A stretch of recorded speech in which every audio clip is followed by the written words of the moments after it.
Sky and Scroll so scary is if you're not seeing anything out of Sky and Scroll, then you know that they're just scheming. They love to create so many openings for themselves. They're so smart about how they handle their rotations, and they're always just putting themselves in top tier positions to secure really strong endgame placements. And not only that, but even as individuals, how many times have we seen Sky or Scroll just clutch up so many consistent points?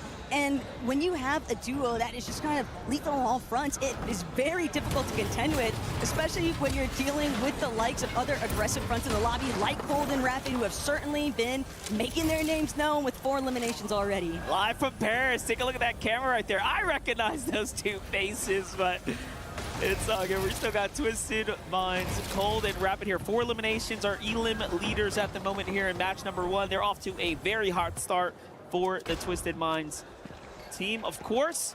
Meanwhile, Faded and Khan still holding things down here as well. They're eyeing up elites Ianzo and Josh. They're getting close. These are two NA powerhouse duos starting to fly by one another. Might have a Brazil versus Europe showdown here with Havix, Pixie, and Swizzy. Also at 2 Elam, still inside the zone, mind you. We're gonna have to get going here soon. Things might get a little dangerous. Not too much of a surprise, though, that Pixie and Swizzy have fallen back to playing a little bit slower here. Have to put a pause to things after that earlier scuffle. Pixie having to go through the reset territory, and then obviously going at Night, very similar position. So whether or not these two teams actually decide to try and take a chunk out of the other, still left to be determined. But for right now, it seems like Pixie and Swizzy are fully focused on just trying to reorient themselves and get into a more natural position where they can better play an aggressive endgame. That's right, Salvatore, Yasin already on the move here, using the crash pads and want to get a quick rotate around the outskirts, looking to save those very prestigious shockwaves. They actually get away with this completely free, even though there's teams close on their heels. The timing could have been better here. Meanwhile, Coyote, Yoma, of course, for representing Club Zeta. Gotta love this duo here, beloved out of the Japan, Asia region. You know, we had that interview with Coyote, and the first thing we said is, hey, you do know the West, we call you guys the Peter Bot of Asia. How does that make you feel? He said it's pressure, to be honest, as the translator helped kind of get his thoughts across.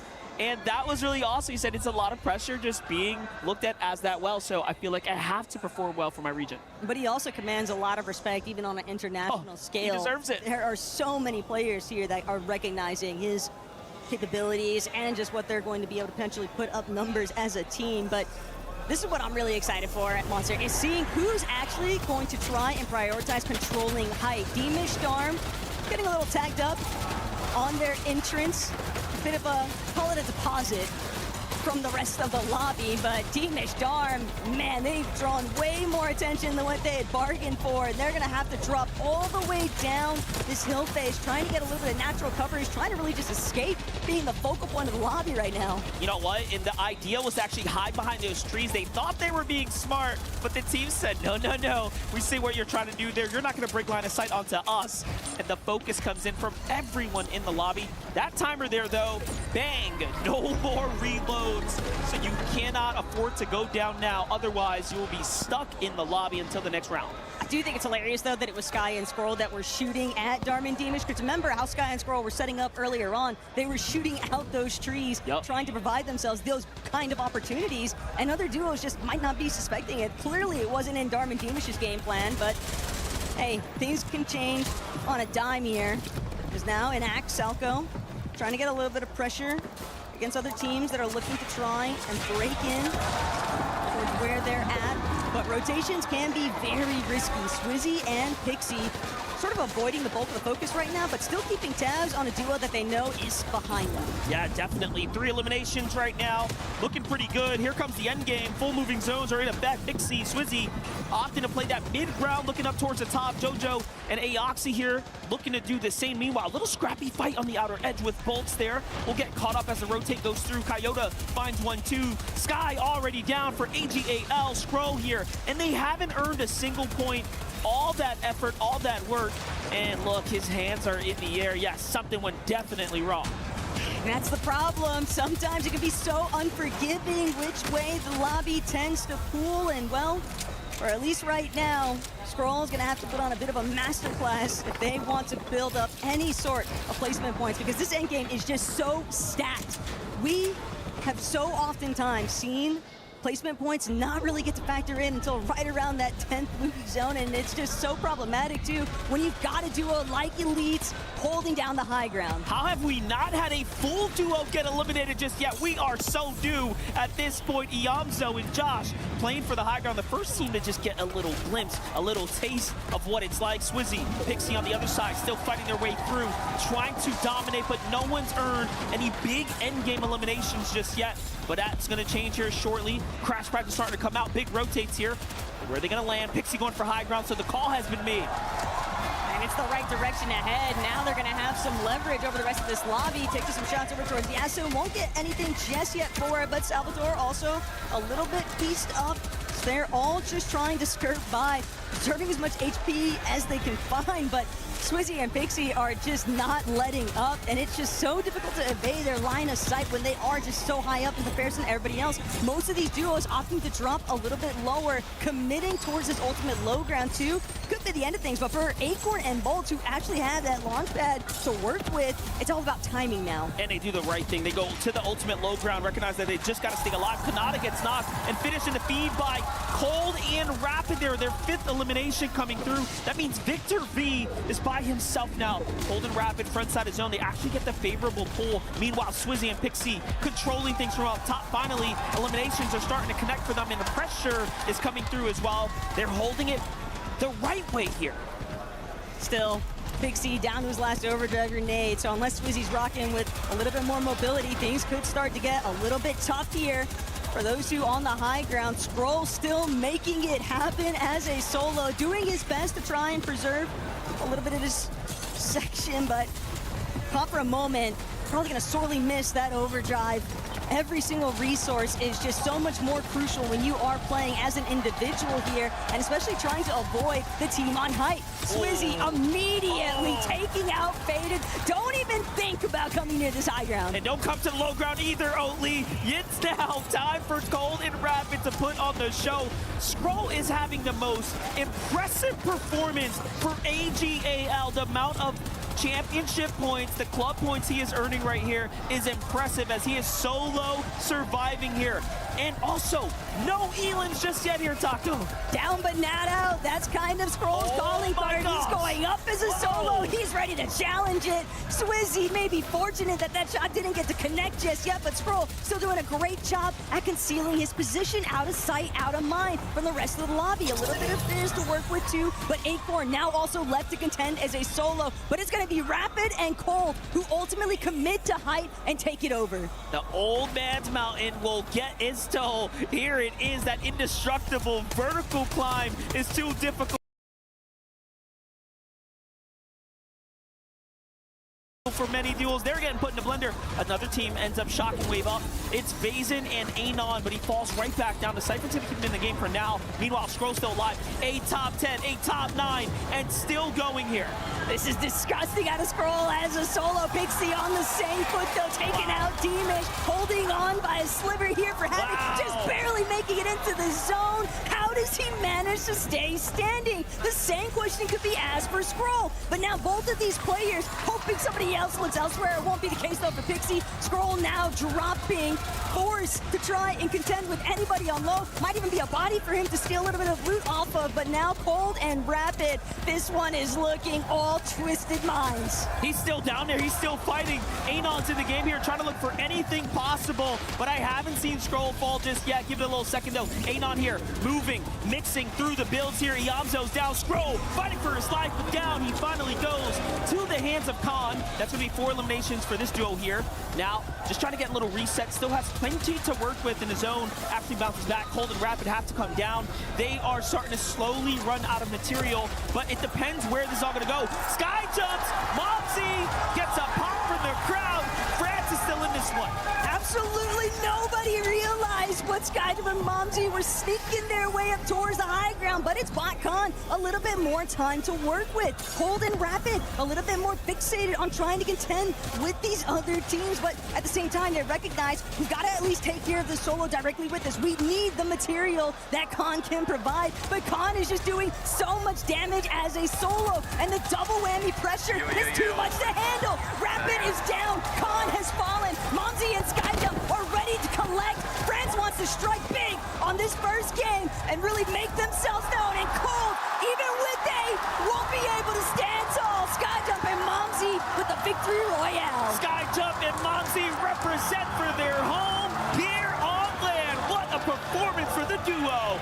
And then they get to just soak it all in. It doesn't get better than that from them. Even Cold and Rapid seem to be in healthy spirits there. What a fun game one, and a competitive one at that. Yeah, and nothing for Cold to really be too pressed over. 8 eliminations by himself, another 2 from Rapid.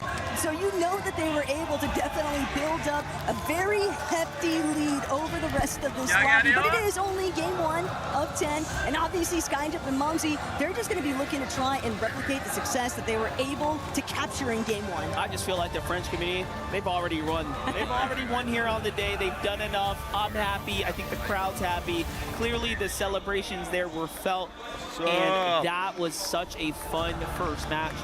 You're looking at the emotion on some of these players. Some people feel like maybe they didn't do enough, and then others obviously are celebrating, kicking back like Skyjump and Momsy there. Let's take a look at the highlights though. From Momsy's perspective, boom, gets the elimination. There's the siphon points. Skyjump, of course, comes through. He's gonna get that final shot, and then we get to the free. 25 en retard, mais ils vont récupérer, je pense. Non. Très sur live. Ah non, viens. 50, 50. Ouais, ça va, je décale sur le côté. Je fais les kills, watch. Tu viens? Ah, je suis mort. Je suis mort, peut-être. Non. D'accord. Tu. Chin. Il va open. Nice! Let's go!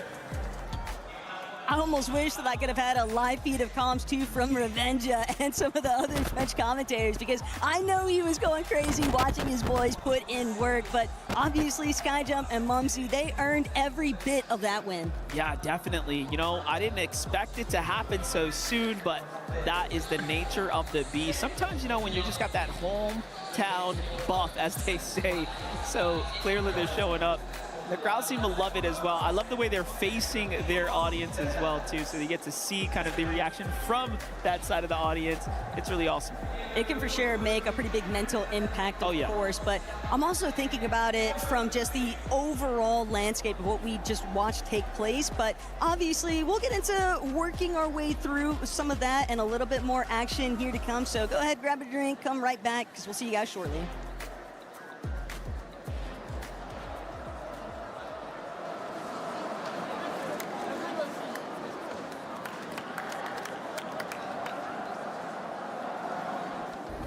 Play is in our DNA.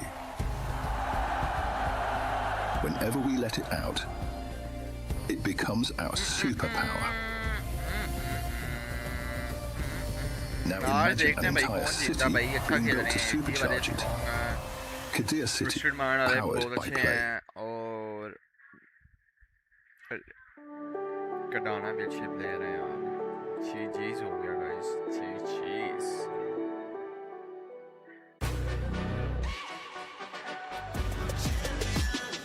This ain't no regular thing. Came for the ring, you know what I mean. You see my name in the lights, better get right, I'm champion.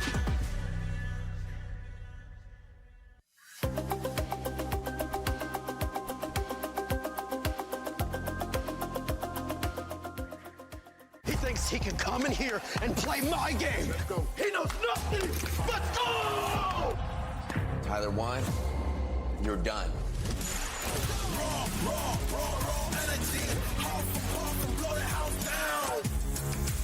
I have 0 shocks, by the way. You have to go back. Yeah, well. I have 3 builds. How many do you have? 3. Okay. Here, come. We're gonna. On me. Drop down. Left side. In here. Look, fine. Yeah. Right. Take. Chill. Yeah. Here, come around. All the way down. Yeah. On this wood. 100. Yeah. Find myself. Sit in the cone if you can. Like, come on, bro! There's one there, right here. Wait, no, we should get in. Should we get in, or it doesn't matter? Yeah, you're right. Here. I'm gonna shock us first. Ready? Shocking. Fizz. I'm gonna throw. I hit the cone and I'm gonna throw. Go alright. You guys right? Yeah. Wait. Second. Yeah. How much miles? Look at 3 build. Okay. The healer. Let me go. Pick guys, double pick guys. Okay. Holding. Got it. Got it. Go for it. Yeah. Get it. Getting with you. Yeah. Cap. Got it with you. Yeah. With. Nice. Go. Smoking. Yeah. I'm on him. Put it. Up. Nice. Penny. Yeah, 5 builds. No, I I'll hit you. 1 second. Wait. Watch me. Good comms that we get a chance to hear from Group A yesterday, but today is Group B. And by the way, for everybody currently watching, if you are a content creator, don't forget to sign up to the Esports Foundation Creator Program. That way you can share everything that's going on here with EWC with your community. You can earn some rewards and win some awesome stuff. That trip for 2, I'm still keeping an eye on it. Scan that QR code and join the Esports Foundation Creator Program. I'm joined by none other than Vivid. Kelly, thanks for joining us this time. And Levin, we got a chance to talk about these players that just ended up winning, Sky Jump and Momsy. Look, I thought I was maybe doing a bit too much, trying to farm some of the French love, the French fans, as you do, especially we're in Paris. You got it.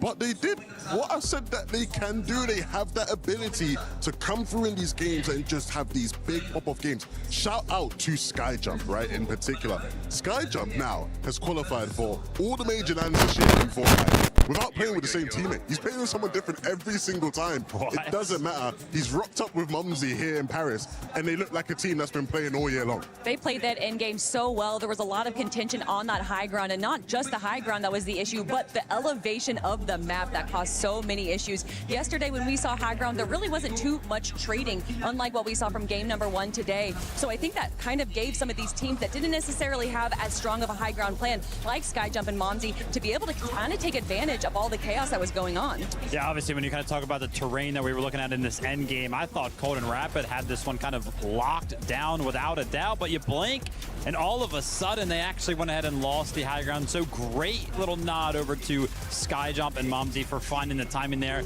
And as we do see Scroll go down there toward the later stages of the end game as well, it would be absolutely criminal for Seven to not mention his solo clutch there. I mean, Sky went down, unfortunately, a very long while ago. I think it was actually like almost the first player eliminated from the lobby. It was Zone 7. Yeah, it was so long ago.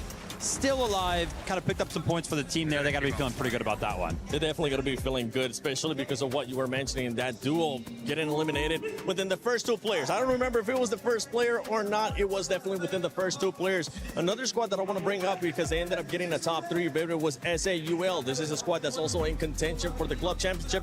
They might not be in contention for that title, but they're definitely in contention for that money. That squad was able to secure a 3rd place. Yeah, absolutely. I mean, it was super cool to see the positioning that was actually being able to picked up by Khan himself, because we were kind of talking about the natural terrain that we were kind of seeing. He just had this box set up towards the top of that cliff that all of these players actually had to go ahead and traverse. And because they had that little box that was kind of open up into the storm where he kind of expected all of these players to be rotating in from to kind of help with that natural terrain, he found so many elims on the back foot of that. Honestly, Khan and Faded really impressed me, and I know as far as EU teams go, they're kind of more of a newer team. Fred coming out of Germany right now, and they're really starting to impress everyone. So, Levin, I'd love to hear from you. Is this something that you kind of expected out of this duo? I think that the talent is there, the ability is there, but if I'm going to be real with you guys, I just like these guys because when SAUL did their announcement video, it was just the best announcement video for any team in Fortnite I've ever seen ever. So go check that out if you haven't. They did like a full movie, like it was insane, like genuinely one of the most insane things. And it's good to see that their actual duos bringing some entertainment to the lobby as well. Earlier too, we were talking about T1, the Polish duo, Kelly. This squad was able to actually secure themselves a good amount of points for them. And the conversation earlier that we were having for this duel, it was none other than Dimas and Darm. For them being able to actually make it to the top 7. It was actually not a bad start from this squad, Vivid. Yeah, I mean, they are sitting in 8th place right now, right? 33 points. So probably not the game that they specifically wanted to happen, but I think this is going to be kind of the territory that we typically are going to see from the T1 team, kind of sitting around this little bit of a bubble, right? Maybe hugging around that 7th to 10th place. Just going to be all about staying consistent and having one of those good games to actually push them into that top 7, in my opinion. No, I think that's fair. I think that's been the level we've seen from them for the most part. I think what might give people a bit more hope is when it comes to the ceilings for teams. Like, if everybody's playing at their absolute best, what could you expect to see from that team? Their ceiling is just so high. So hopefully we just get a sneak peek of that today. Now, 7, I'm surprised that you don't want to talk about our team in 5th place, because not only is their org 7, but their name is also 7. And to see some of our smaller regions representing this early on in the top 7, well, that's got to feel pretty good. It is going to feel good. I'm not associated in any way, shape, or form, but I am waiting to actually meet 7 so we can do the Spider-Man meme and be like, wait a second. It's the same person. But talking about back to this first game, anything that surprised you, Levin, for the first game?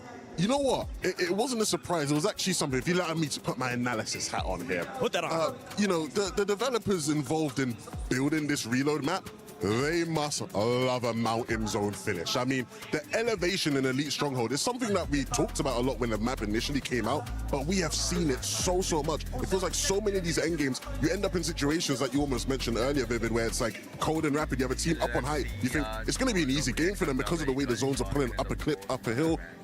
It's just constant on this map. And it would be a little bit less egregious if it was a hill, but they're like plateaus. There isn't just this gradual incline. It becomes this stark wall that players take advantage of. They identify that that's where the zone is rotating, and that's when they do early rotations. And that's actually what we saw from Cold and Rapid. They did some early rotations there. Same thing with Josh and Iamzo. So, of course, being here in person, we get the opportunity to talk to some of the players. Yesterday, I myself had the opportunity to go ahead and talk with Muzz, talk with Sphinx, talk with Virgo. Of course, they were having dinner, so I didn't bother them for too long. But one of the things that I picked up on was that they just had to take a couple of games to get used to these setups, right? So we've gone through, game number 1 here for group number B. Give your favorite teams at home just a couple of games to actually get warmed up to these specific setups, and I gotta imagine then they will start to feel comfortable. Yeah, let's see how comfortable these players are going to be getting. These duos are going to be performing because they have 9 matches. Yesterday kind of went by in a way too quick way. In a split second, it was just all over. But let's send it over to the casters, none other than MBF and Taco for game number 2.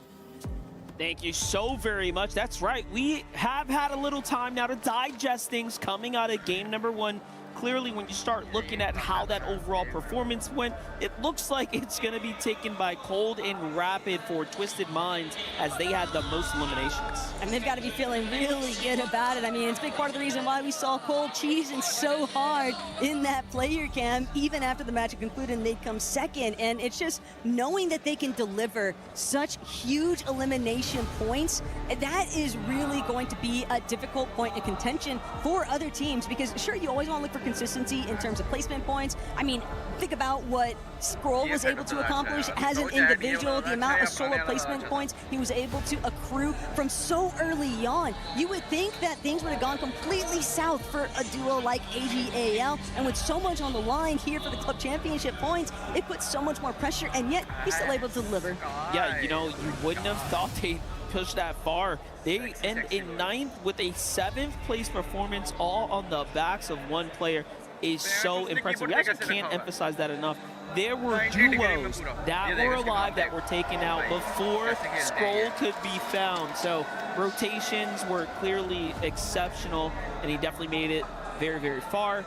Victor V, Kanata, as we didn't see their early journey, but clearly they made it kind of towards that end game there, dropping in 14th place, so not too bad. We'll have to see a lot more from them if they want to be higher on the standings. But, coming into this game, let's set some early expectations. So now you have like this clear breakaway starting to take form. So 7, Axa, Vazen, Anon, Swizzy, and Pixie are currently holding that line for the bottom folks of the 7.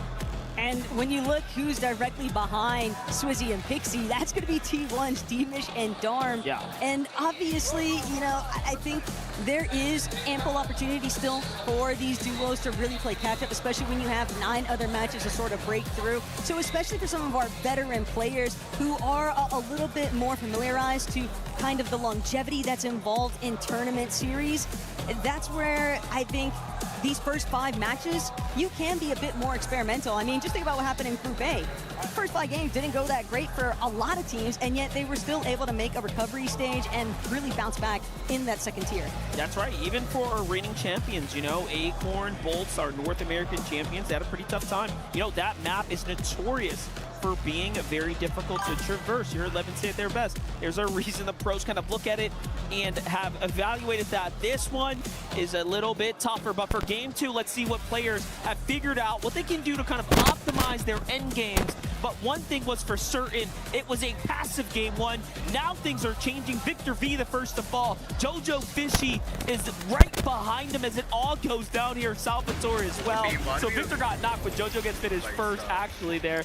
And you see that the strategies are changing. Teams are playing a little bit faster as they try to secure points. Looks like a little bit of trouble on the horizon too for Rapid. He's going to be brought down, trying to be a little bit of an agent of chaos here, and Iyamzo, very similar fashion, already has 1 elimination too, but Elite Armory, no real surprise to see so many teams kind of collecting in that vicinity. Yesterday's competition, Muzz and Sphinx, that was something they were contending with pretty regularly, and so now here today, everybody in Group B really trying to figure out what is going to work out best for them. And you get those game 1 jitters out of the way, but when everyone else is also trying to make very similar kind of adaptations on the fly, it does get a little bit more unpredictable. Well, looks like we already got our first duo eliminated. On the other side, Panzer is putting up quite the fight. This is a really bad scenario for Iyamzo and Josh to be in. Iyamzo knows that he got to reboot himself so he can start the timer. Panzer's got basically 10 seconds to finish this elimination here. It's all going to come down to Josh, and he clutches up for Elite Esports to stay in the game, and GK falls. Can't really think of a better time to hold your nerves than what Josh was able to deliver on a performance, man. That is a tough break, though, for Panzer, because it would have been such a great opportunity to just get a quick top-tier competitor duo out of the lobby, but not going to be able to snipe them out that easily, as now Havix, Pixie, and Swizzy on the move. Pixie even rocking that RPG. Swizzy also looking to give a little bit of hot pursuit towards Knight, and Porygon and Knight, man, they seem like they've really been getting isolated from start to finish so far.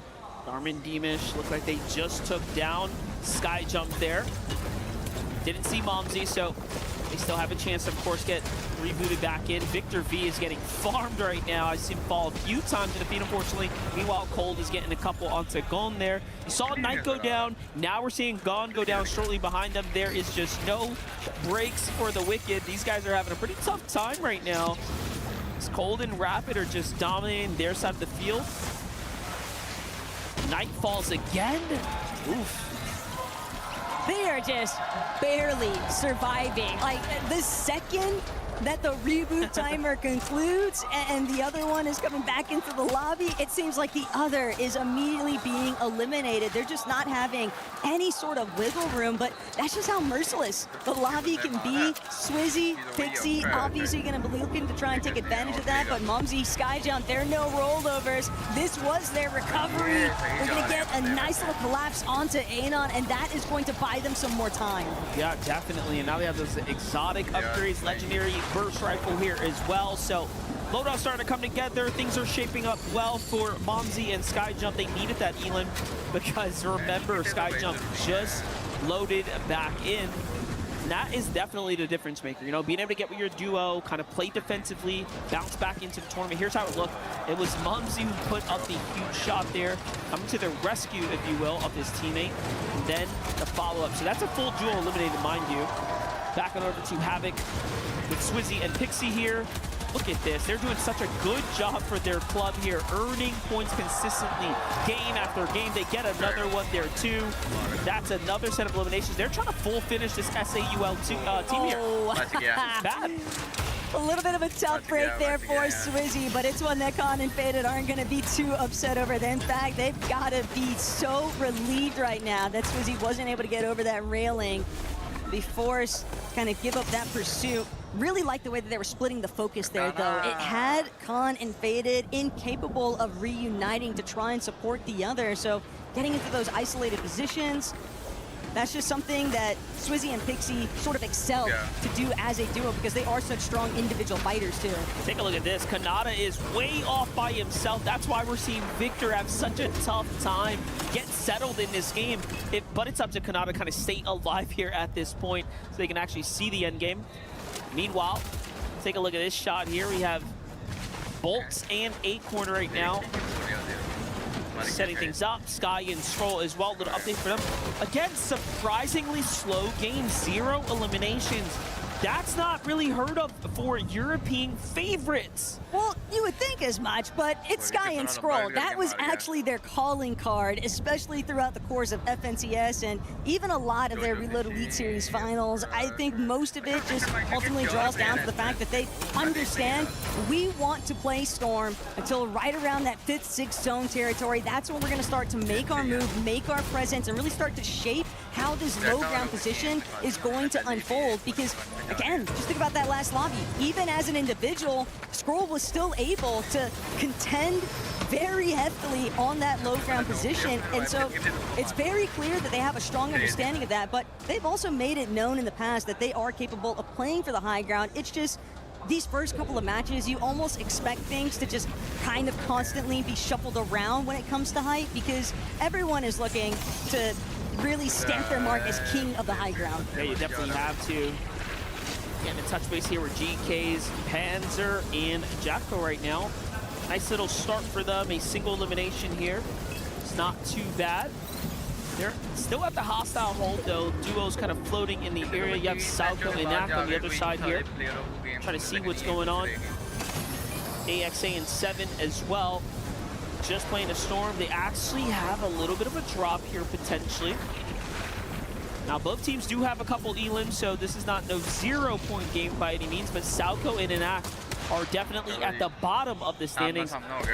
Now we jump back in with this friendly rivalry here going down for Twisted Minds.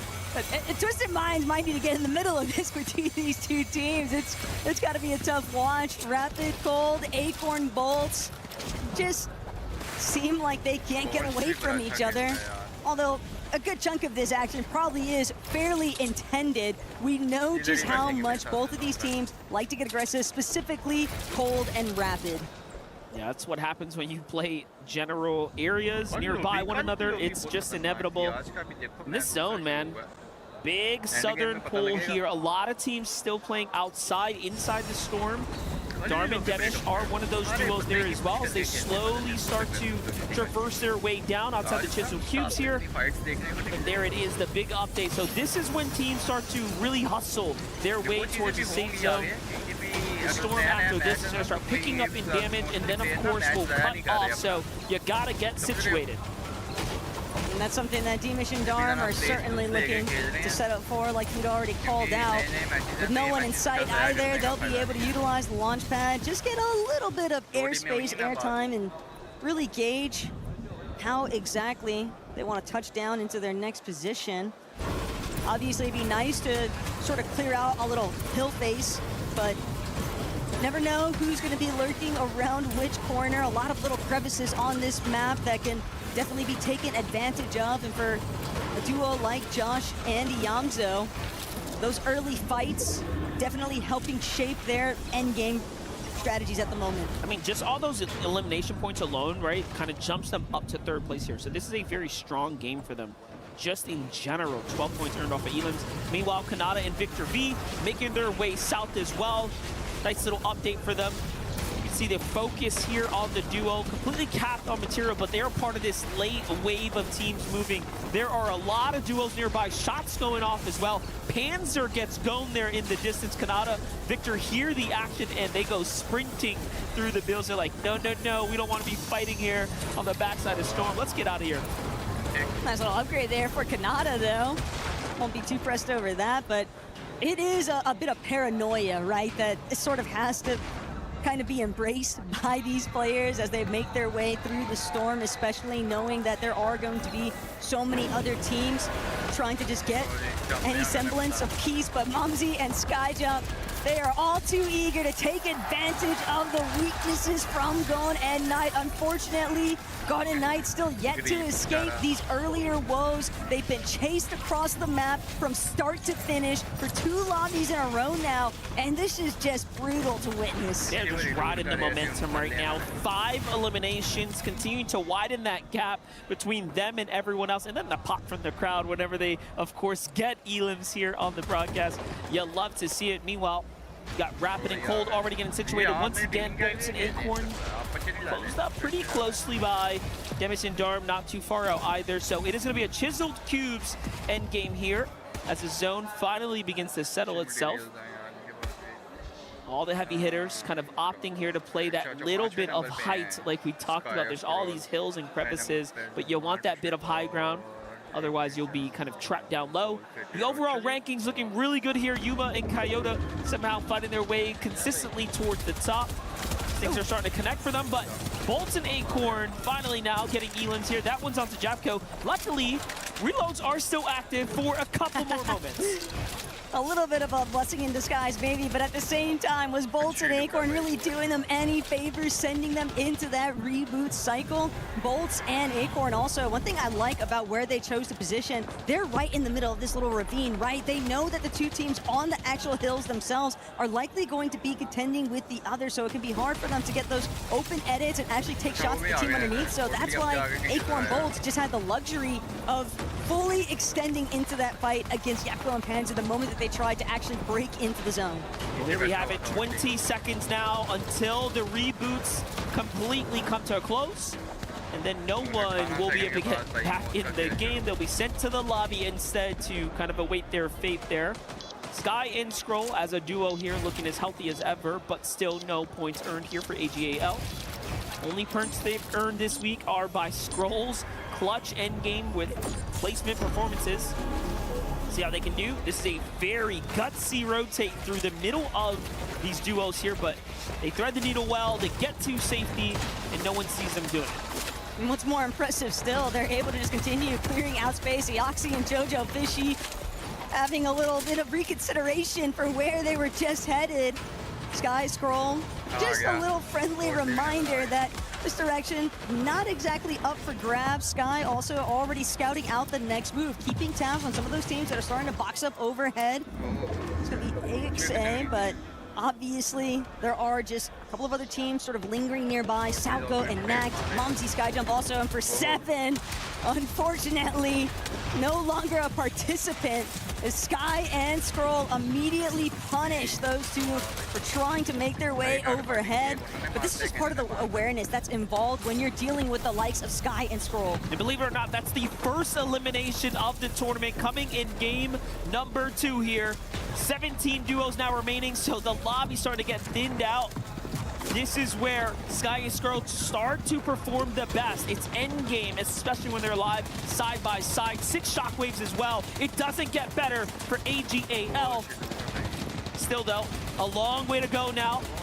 And decisions to make. Do you play for high ground? Do you go down to low ground? They have so much mobility here to go ahead and work with. Bolts and Acorn looking to get active as well.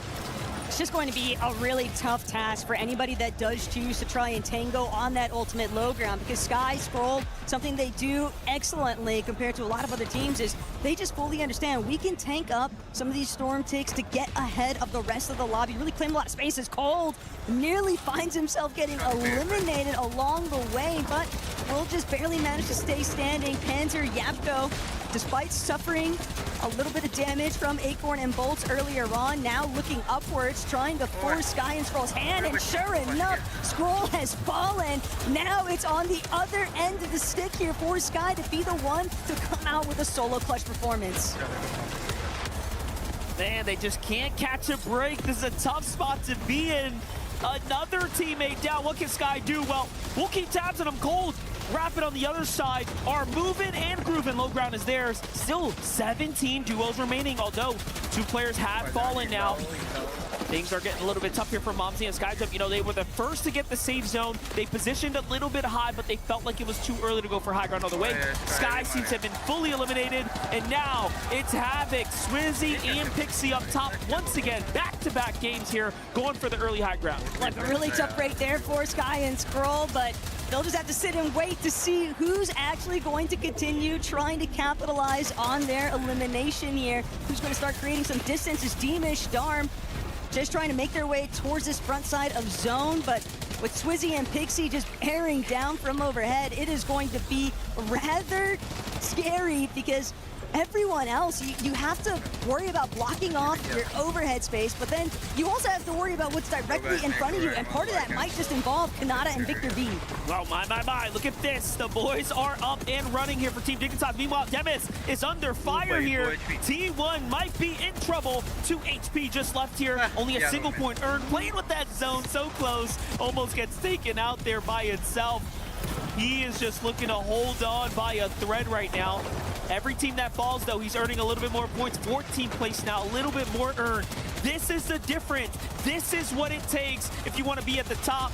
Golden Rapid also struggling here, and they make their way to the vending machine there.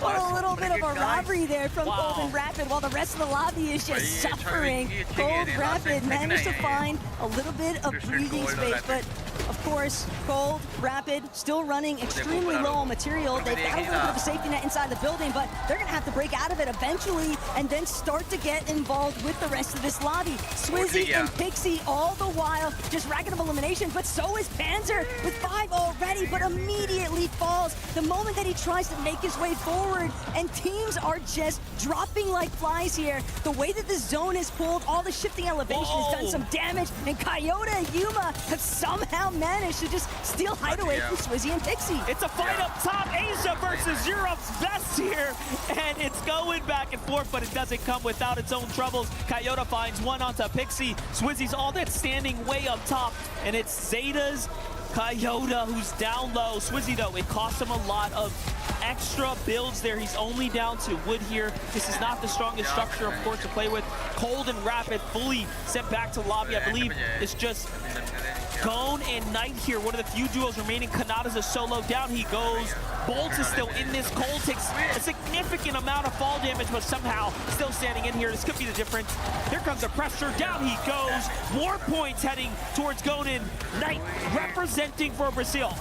But Swizzy, fact of the matter is, he's still managing to stay on the high ground. Somebody's got to chop him eventually. Instead, he'll even opt to reconnect, but now he'll be forced to drop Knight and Gone. They took care of Coyote. They're looking to take down Swizzy next, but it's not going to be easy. Knight and Gone are just refusing to budge.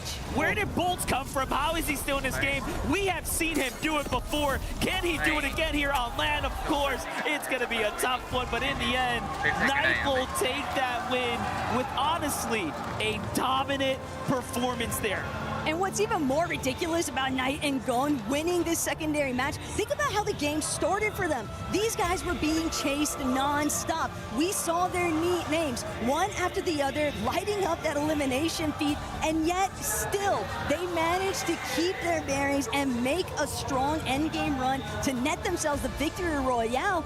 It is actually incredible that they were able to recover in this fashion. Very difficult endgame there. That elevation just started chopping away at the builds. You saw that verticality as Swizzy was just trying to hold on desperately. I didn't even know Bolts was hiding in the mid layers alongside Swizzy, right? Like there was just so much going on there. But in the end, Gone, what a way to do it. He's happy. Of course, his club's happy.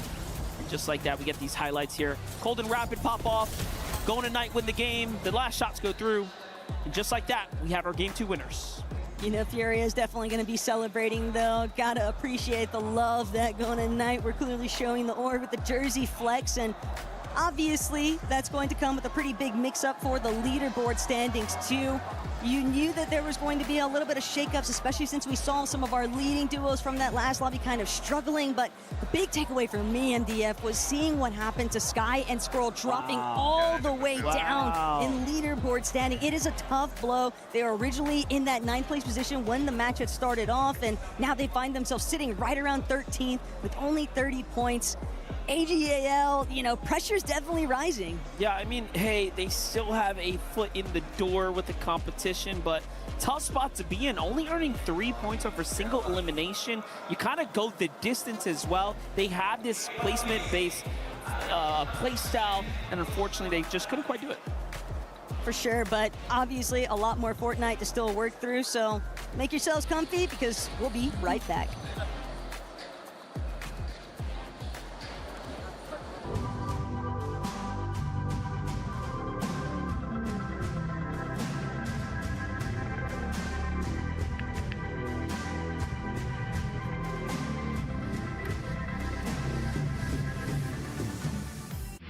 A lot of people are haunted by their past. I'm inspired by it. They're not just playing for themselves, they're really playing for their entire family. They have defeated their demons. They have crushed the curse. I'm here with the legends themselves, Mr. Savage and Clicks once again. Boys, you watched day number 1, Group A. How are you feeling about it? You enjoyed the day yesterday? I think yesterday was sick, you know, watching EU absolutely dominate, just like I expected with Shark and TD. No, it was amazing, yeah. Yeah, now Clicks, if I remember rightly, yesterday you said Booga would be the team to look out for. What happened with that?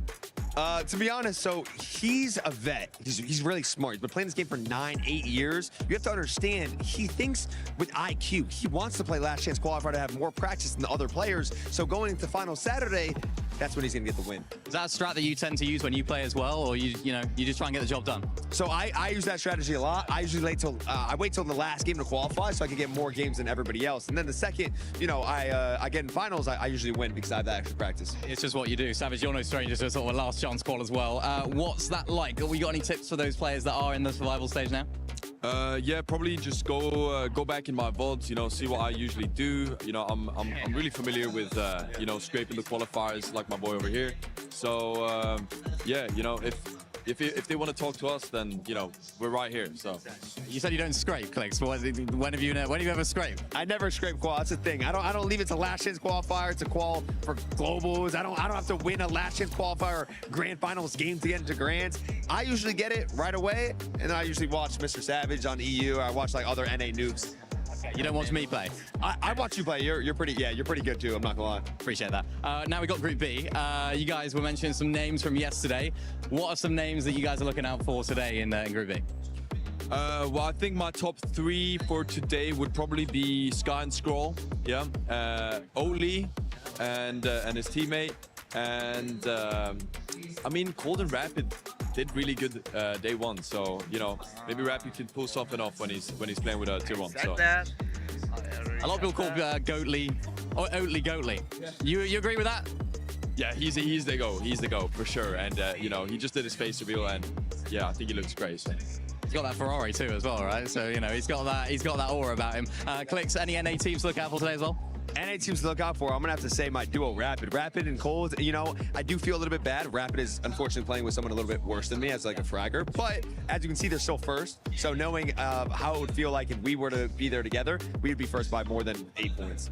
Yeah, how does that feel when you see your teammate playing with someone else? Do you feel a bit of betrayal right there? No betrayal at all. I actually feel a little bit of like sadness. It's more of like kind of what I said before is like, I know as he's playing with Cold, he's thinking about me in a positive way, of course.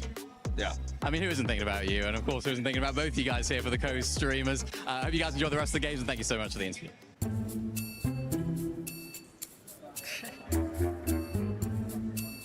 What are you doing? I'm practicing my floss. We don't do this anymore. You're already 6'7" now. 20, mais 20, mais 20, mais 7. Aí é muito fácil, professor. É 6'7".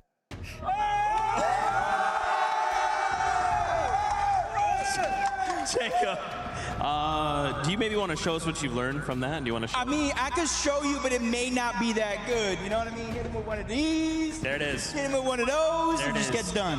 There it is. Obviously, we are here at EWC. It was an incredible last game. Are there any duos that you wanted to highlight? I feel like, I don't know, there's probably a duo out there that we're really excited to see. Maybe like Skyjump, Momsy. I don't know why I get in that vibe, but it feels like a duo that people are really excited to see. Yeah, I think they're excited to see him because I heard the crowd erupt when they won that first game, really set the tone and the pace. And honestly, throughout the history of Fortnite, the French players didn't necessarily get all the same respect and competitive, but this year with the Summit Championship, with here, these French players are showing up and they're showing up big. It's gotta feel so good, right? Especially in this context with these fans going crazy. Incredible. Another duo I wanted to highlight, it's Iamzo and Josh, right? They're here on LAN. I love to see them compete. I mean, obviously this crowd is amazing. Are you guys feeling hyped for the competition? Make some noise! We love it. It is time though to get into more action from EWC. You might be thinking, where can I learn those dance moves? That's our boy Jacob at DPR across all socials. Got to throw him some love. It takes a lot of guts to go ahead and hit moves like that for the broadcast. Let's be so honest. Jacob is one of a kind, and he's the best Puerto Rican out there for a reason, right? It's in the title. But getting back to the competition itself, MDF, it has been a very interesting start, but more importantly, Cold and Rapid, what they're able to accomplish, the little bit of disparity they're creating in terms of leaderboard standing, because of the eliminations that they're managing to accrue, it might be a tall task for Momsy and Skyjump to stay within that trailing period, but they are still in the fight for that first place position. Yeah, this reload format is surely playing into the favor of Rapid and Cold. It's a really interesting duo too. You're looking at two of NA's strongest fraggers on a duo together in a type of format where you are quite literally reloaded and rewarded for taking down players. So with game 3 booting up here, let's see how things are going to play out. Cold and Rapid have a nice comfy lead. They touch down first. Rapid versus Bolts here for the tower. Bolts ends up taking the first one. Jojo Fishy has to win those, and he surely does there. Very nice job done for them.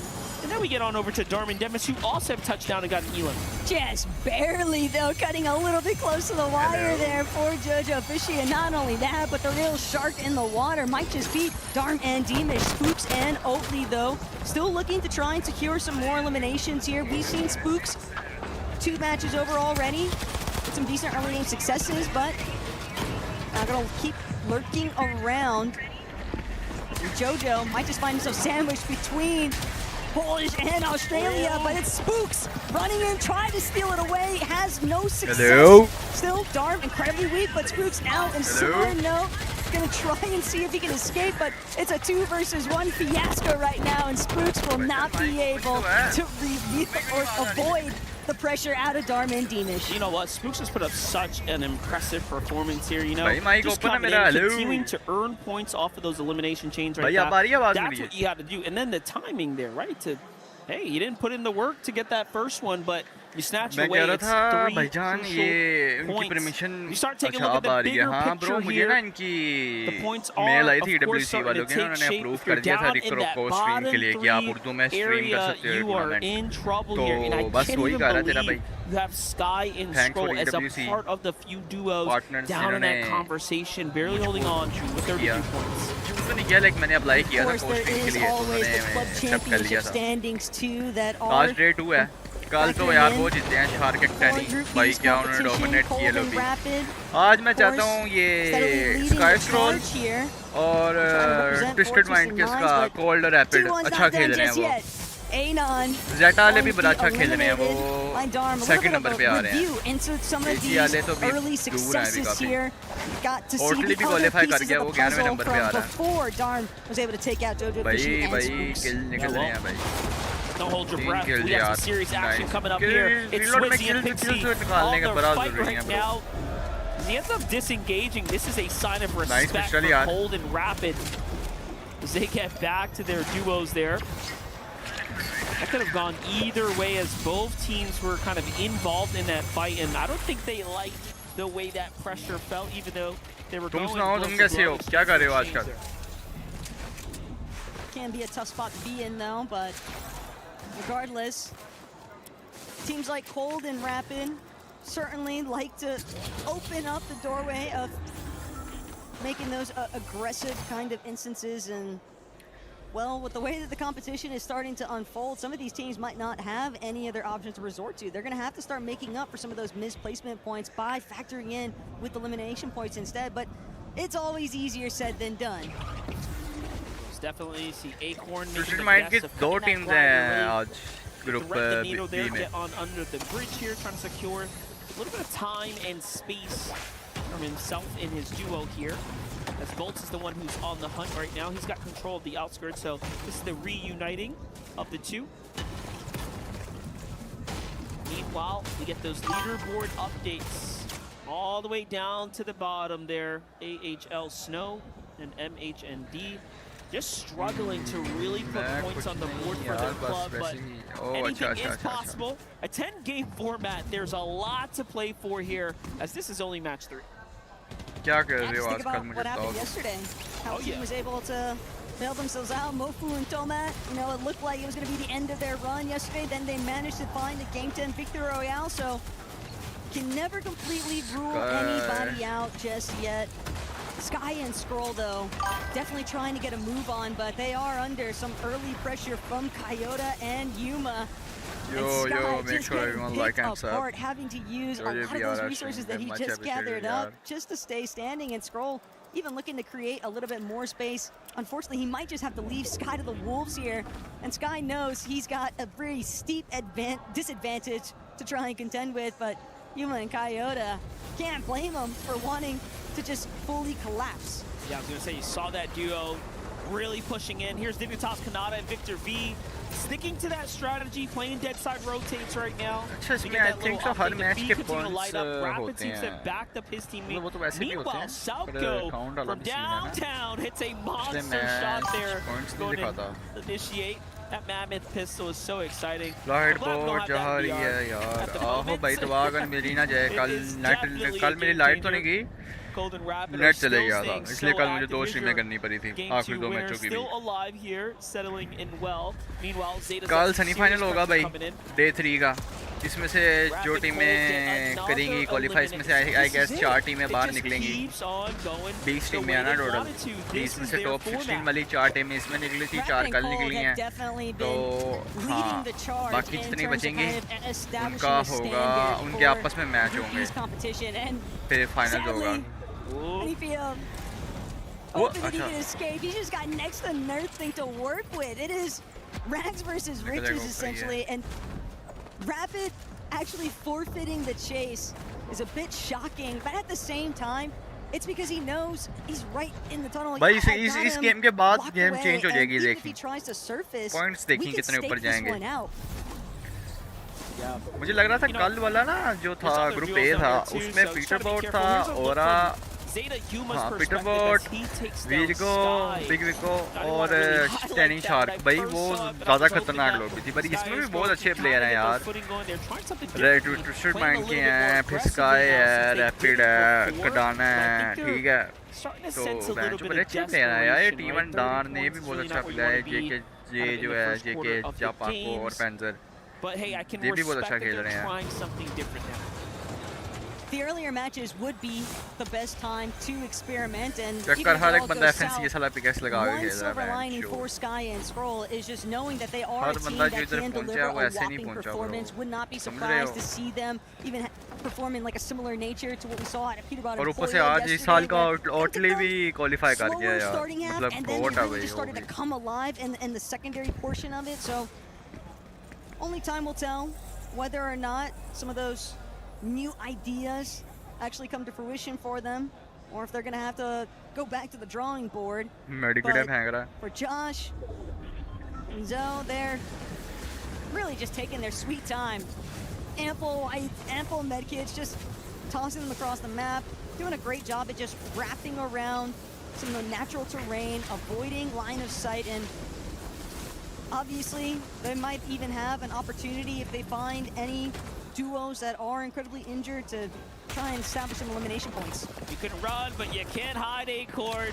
Where's your teammate? Where's your backup? Panzer and Japco are on the hunt right now. I already saw Acorn's bolts go down. So that was almost Acorn and bolts being fully eliminated from the tournament there. Should be enough time by now. So Acorn has done his job, and look, it's cost him everything. Metal builds everywhere. That's the sign of a desperate player on the run. And the worst part is knowing that Yapko and Panzer, they are not going to give up the chase anytime soon. They're just hunting this man down. Panzer goes directly over his gun. Neither of them are checking this position. There's no way. नजर नहीं आया यार What's going on? भाई क्या बात है क्या बात है his mouse, not going to reveal himself, and now Panzer Yapko, they might get distracted by another team entirely. Sounds like they lost signal in the भाई tunnel अच्छा there. किया ऐसी रहना चाहिए बाहर नहीं निकलना चाहिए खुद में से That's for sure. Panzer and Japco just allowed Acorn to get away with that. Acorn now even has time to heal. He's out of the visual effect for the heal cue there too. That was a close one. Nah, Yapko fans are gonna watch that one back and be kicking themselves for it. That's a bit of a doozy, but hey, goes to show. Can happen to some of the best. Darm Teamish though, scoping back in. A big part of their strategy so far today has definitely revolved around utilizing these launchpad features, and of course, plenty of teams that are going to be looking to kind of glide in a little bit after the fact. Everyone trying to preserve as much of their material count as they can, because already in the 2 lobbies in a row, we've seen so many teams just struggling to have any build presence by the end of it. It's actually a really good time for especially Darm and Demish to play the zone. 66 points in the tournament. They're on the cuff of basically being or continuing to be in the qualifier conversation. So with the super launch pad there, the extra heals late into the tournament run, and they already earned a couple points, that is a very smart play for them. Victor V Kanata finally get their heals here kind of set in and dug in, and they're inside the safety of the new zone. You see the focus there also Let's go यार Victor's pops as he's मुझे पता है watching the dominate करेंगे भाई competition here वो intently, seeing what Victor can do. And see, it's a really interesting dynamic too between Victor V and Kanata, because they found their success. They got their qualification locked in so early on in the competitive year. So after all these adaptations that they've had to make for the competitive meta in Reload, we've still really yet to see them find their rhythm.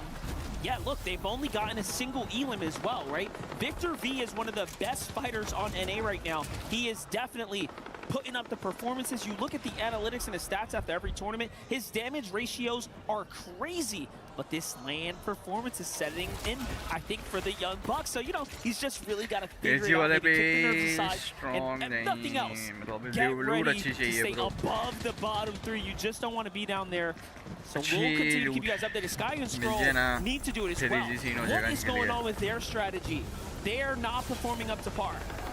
Definitely not, but again, it's just one of those circumstances where sometimes zone pools are just a little bit more vicious than what you originally anticipated, and the rest of this lobby, they are going to be hawking down any signs of weakness, and especially when you've got a duo like Swizzy and Pixie doing such an excellent job at just making those initial grabs for height and maintaining it relatively well. They've been challenged a couple of different times, and we've seen that be the demise of some other teams, but for the most part, Swizzy Pixie have certainly made their mark on the high ground already. Yeah, definitely earning a couple points there. Again, those club championship points are critical for the EWC. This is going to mean so much. You have to fight your way up and out of this qualifier to get into the grand finals, and then everything will culminate into a one final finale. Victor V Kanata getting ready for the rotate here, crash pads in hand. Let's see what they can do. Anon advising go first. Kanata's the IGL of this duo. Cold and Rapid here on the other side. The double fragger, the big power. There goes the crash pad. Following close here. He's on Kanata's heels. This could be a tough fight.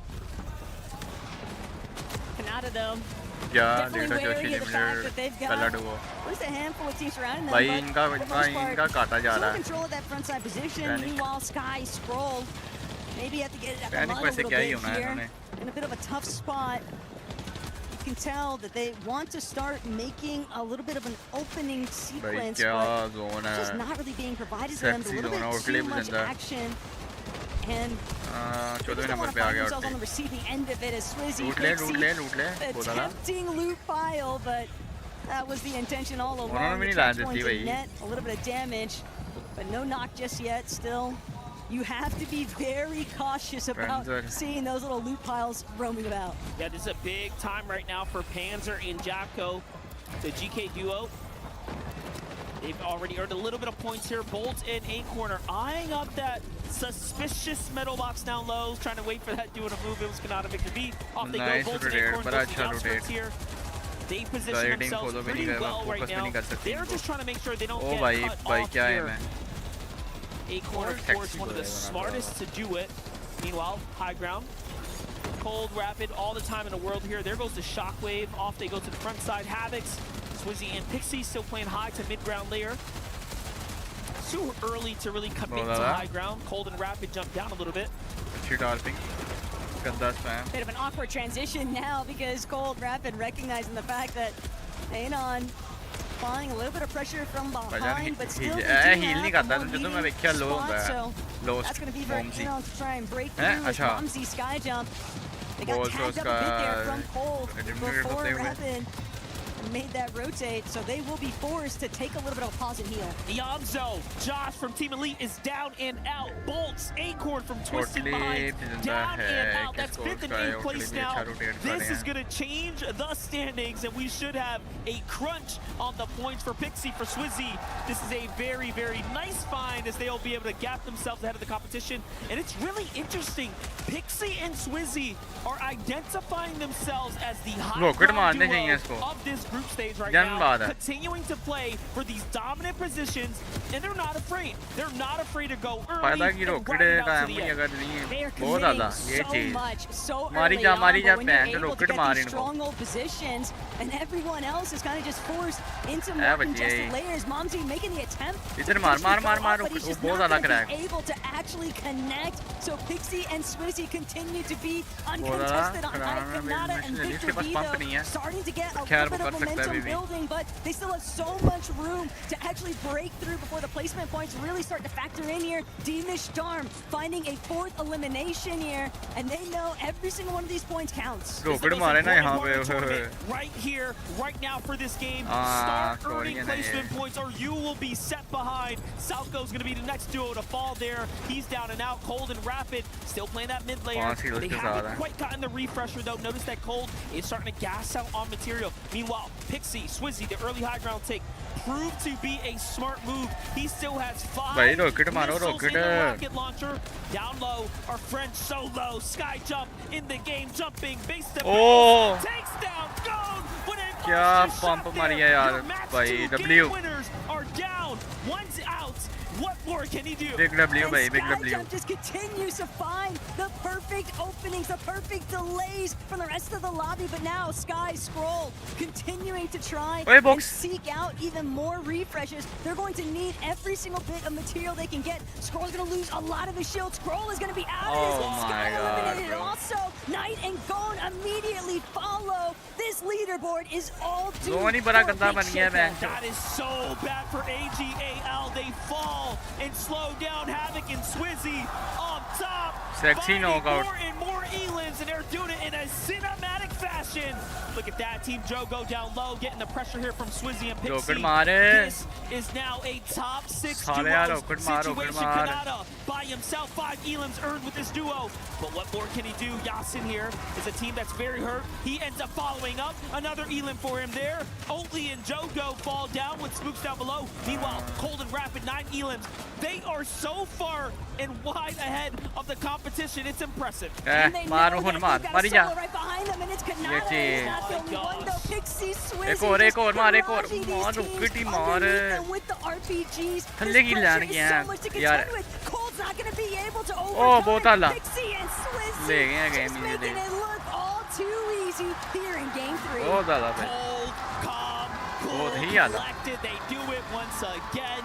Swizzy and Pixie are looking and shaping up to be one of the strongest duos on the evening. And you know what? It's because they're not afraid to play for high ground and really put it all on the line there. But at the same time, Cold Rapid, when you look at how many eliminations they were able to secure, it's for good reason that they're not interested in height. They are just absolutely tearing through every single team that they run into. They're doing such a great job at tarping ahead, claiming space, and having the luxury of looking back and just eliminating anyone misfortunate enough to cross their paths. But love seeing that little bit of sigh of relief, it seemed like, from Minipio and Cocoon. They were definitely in the hot seat as this game started, sitting inside of that bottom 3 of the leaderboard, but this placement bound to help elevate the position on the leaderboard. Most definitely. The crowd here cheering for Swizzy and Pixie. You see the signs being held up. Chance come through. Swizzy's feeling good. He's playing it, so you love to see जो keyboard देख 190 angle पे रख के खेलते हैं ये. As Pixie is also basking in the moment. This is just lovely stuff here. Team Havoc's definitely got to be very happy with their performance so far, and if Swizzy and Pixie can keep it up, you never know. Cold Rapid, sure, they might be securing the eliminations, but they're taking a lot more risk by staying inside of those more congested areas in comparison to Swizzy and Pixie, who are still netting a decent amount of eliminations in a stylistic fashion to find these strong placements too. Yeah, Fuku, we saw there in the highlights with Mini Pollo, actually ended up finding their stride, finally really getting their foot in the tournament here, jumping themselves significantly up and out of those somewhat dangerous positions down low. Same can be said for Victor V and Kanata, who we saw also finally make an end game. But the upsets surely are going to be for Elite's Iamzo there. We saw that too. They fell super early, really kind of allowing other teams to, you know, have a chance. Nothing to be too pressed over, though, given that they do still have 7 more lobbies to try and make that bit of a bounce back. But yeah, you just don't want to find yourself sinking during these earlier phases, because it does become all that more complicated to actually cement yourself inside of that top 7. I mean, think about Kayota and Yuma, a duo that was just at the cutting line, I believe, before that lobby had started, and now finding themselves just slightly pushed out from the threshold. Yeah, also Acorn and Bolts, you saw they're kind of slipping down, falling very early, just allowing other teams to go ahead and shuffle around. Well, that allows teams to, of course, start to get crunched in with the points, giving us a much more competitive competition. But I think that's what we expect at the Elite Stronghold map, right? Let's be honest, it's pretty volatile. Going into this Slurp Rush, the next map, you know, that is going to really shift things up. You know, I'm pretty much done with Cold and Rapid at this point. They're doing this on Elite Stronghold. I don't want to see what they're capable of when things are a little bit more streamlined in the other map. And it's crazy to think about, too, because there is that, like, mini competition that's been building between Cold, Rapid, Swizzy, Pixie, and yet we're still seeing a very comfortable lead from Cold and Rapid because of how many more eliminations they've been able to rack up. Momsy and Skyjump, though, obviously huge shout-outs to them, still managing to keep their footing, but SAUL, Faded and Khan doing an excellent job at representing for that club championship metric. And hey, the points can really start to factor in, and these two have clearly managed to capture a ton of success inside of the reload format. There's Skyjump, there's Momsy sitting back here, just kind of taking in the moment, reevaluating the strategy coming in. The crowd happy to see them, of course, on the big stage here. You know, 3rd place, not too shabby as we start gearing up here for match number 4. They're doing pretty well, averaging over 3 eliminations a game, roughly 6th place. That's a pretty impressive performance. I think right about now, though, is where teams might really start to feel a little bit more of a crunch, because while a lot of players would definitely argue that Slurp Rush is the more preferred map, it's hard to say, but we know one thing's for sure. Swizzy and Pixie have been finding a ton of success here on Elite Stronghold, so let's hear it more from them directly. That's right, they are indeed finding success. Here they are, your winners out this last game. Swizzy, Pixie, oh my gosh. You heard it here the moment you guys got that massive victory. Even now, Let that sink in for a moment, boys. They are cheering you guys on. How does it feel to have this crowd immediately behind you guys, giving you all the support? It feels amazing. Thank you all guys for supporting us. We actually appreciate it a lot. Of course. How does it feel for you? Does it feel the same? Are you kind of like overwhelmed by it? Or you're like, oh, dude, I'm used to hearing this. It feels good. It feels very good. I love that. So what's the game plan, guys? Obviously, big game for you. Is it going to be kind of continuing more of the same? Or are you guys thinking about right here, right now? Or are you maybe thinking about finals? Where are you guys at? We're just playing. Classic global champion, no big deal. What about for you? Are you still focused on the games? You're already starting to think forward and thinking maybe finals. Lucky game, think about that. So we're just playing this as practice.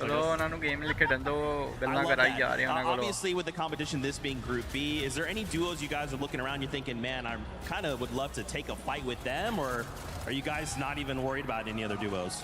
No, we're not even worried about anyone. Classic. I love this guy, Ice Cold. What about you? Not really any. Gentlemen, thank you guys so much. Congrats on the VR. Make some noise for these guys right here, crowd. And of course, we're going to throw it on over to Luddy, who's standing by.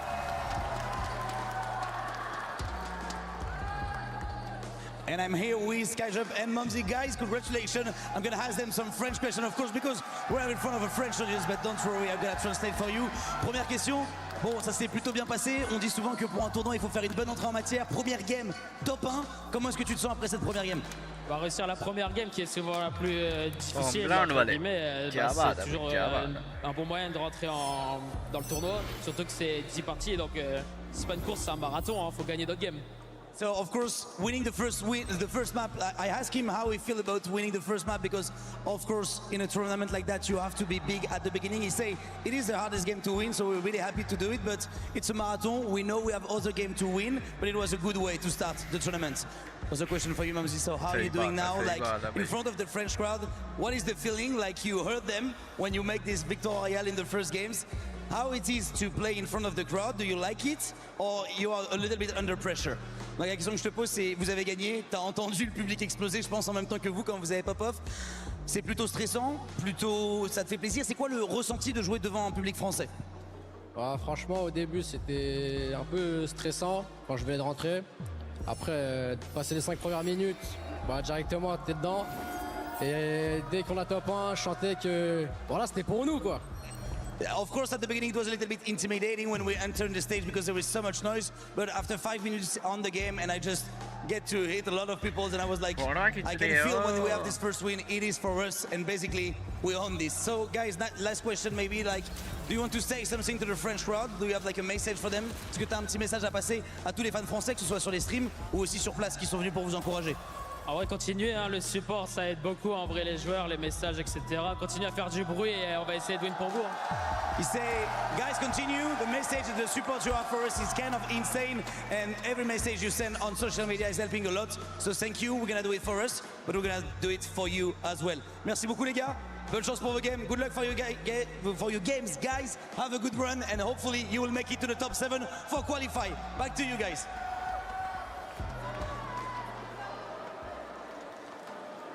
Game 4 by Game 4.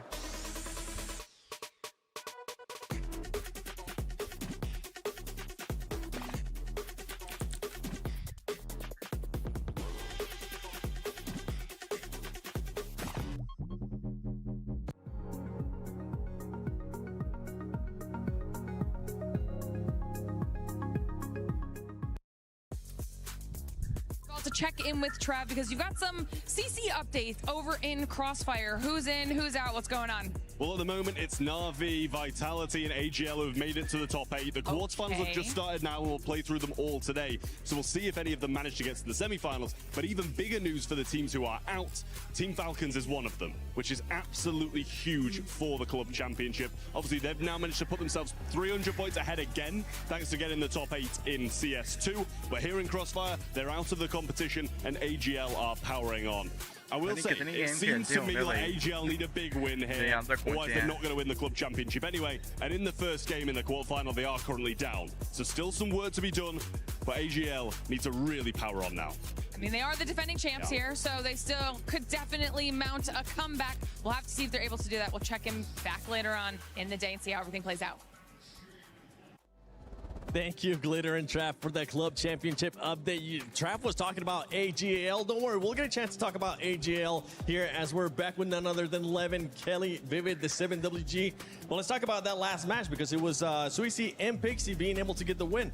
Yeah, I really like that we had an opportunity to actually get an interview with those guys because me and Levin were kind of watching Swizzy up on the higher ground, right? Using those dualies, those pistols to kind of allow you to kind of float in the air. And me and Levin looked at each other like, you know, he's been really loving those pistols lately. And kind of the sentiment that me and Levin kind of came to the conclusion, Swizzy's just up there having fun, man. He's having fun playing this Fortnite. I mean, you know, when you look at how they played in Battle Royale of late, it's been not height focused at all. We've seen a lot of them just trying to focus on mid ground, low ground. I think they understand here in these Elite Stronghold lobbies, especially even in Reload in general, they want to be aggressive for height. It's how they ended up qualifying in the first place earlier on in the year. They were very aggressive up on height. And I don't know necessarily if this is a prioritized weapon, but using that rocket launcher as well just allowed them to apply more pressure onto the low ground. I actually was one of the games where I didn't see too many players trying to steal height, and I think that's just from how dominant they were. Speaking of dominance, of course, Cold and Rapid with their eliminations have been at the top of the leaderboard in the first two games, but Swizzy and Pixie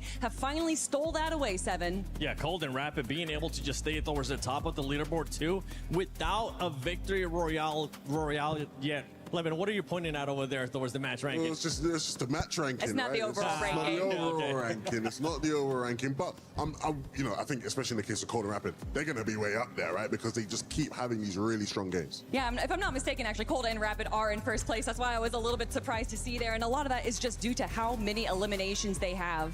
I mean, Cold and Rapid are playing incredibly well. We obviously had a conversation after game number one. The natural terrain was very, very tough for all of our teams specifically, but for Cold and Rapid, they'd like to play a very, very intense low ground strategy, right? Where they're all the way on the bottom of the map.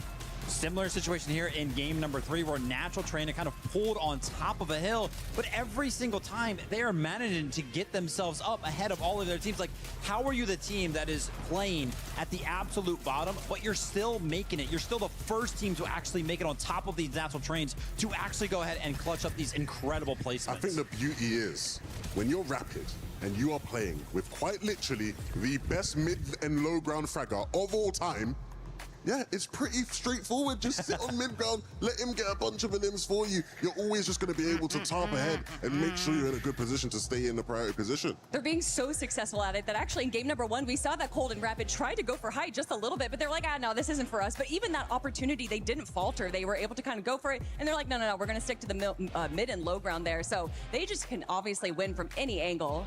Levin, yesterday we got a chance to see you being a coach. All right. Now it's time to have another coach talk with Levin 2K because there is one team that's truly underperforming, and that is none other than AGL. And we just heard it from Trav as well. Yeah. AGL is putting on the heat over there because Falcons got eliminated. AGL here need to do exactly what Falcons was able to do yesterday, which was bounce back.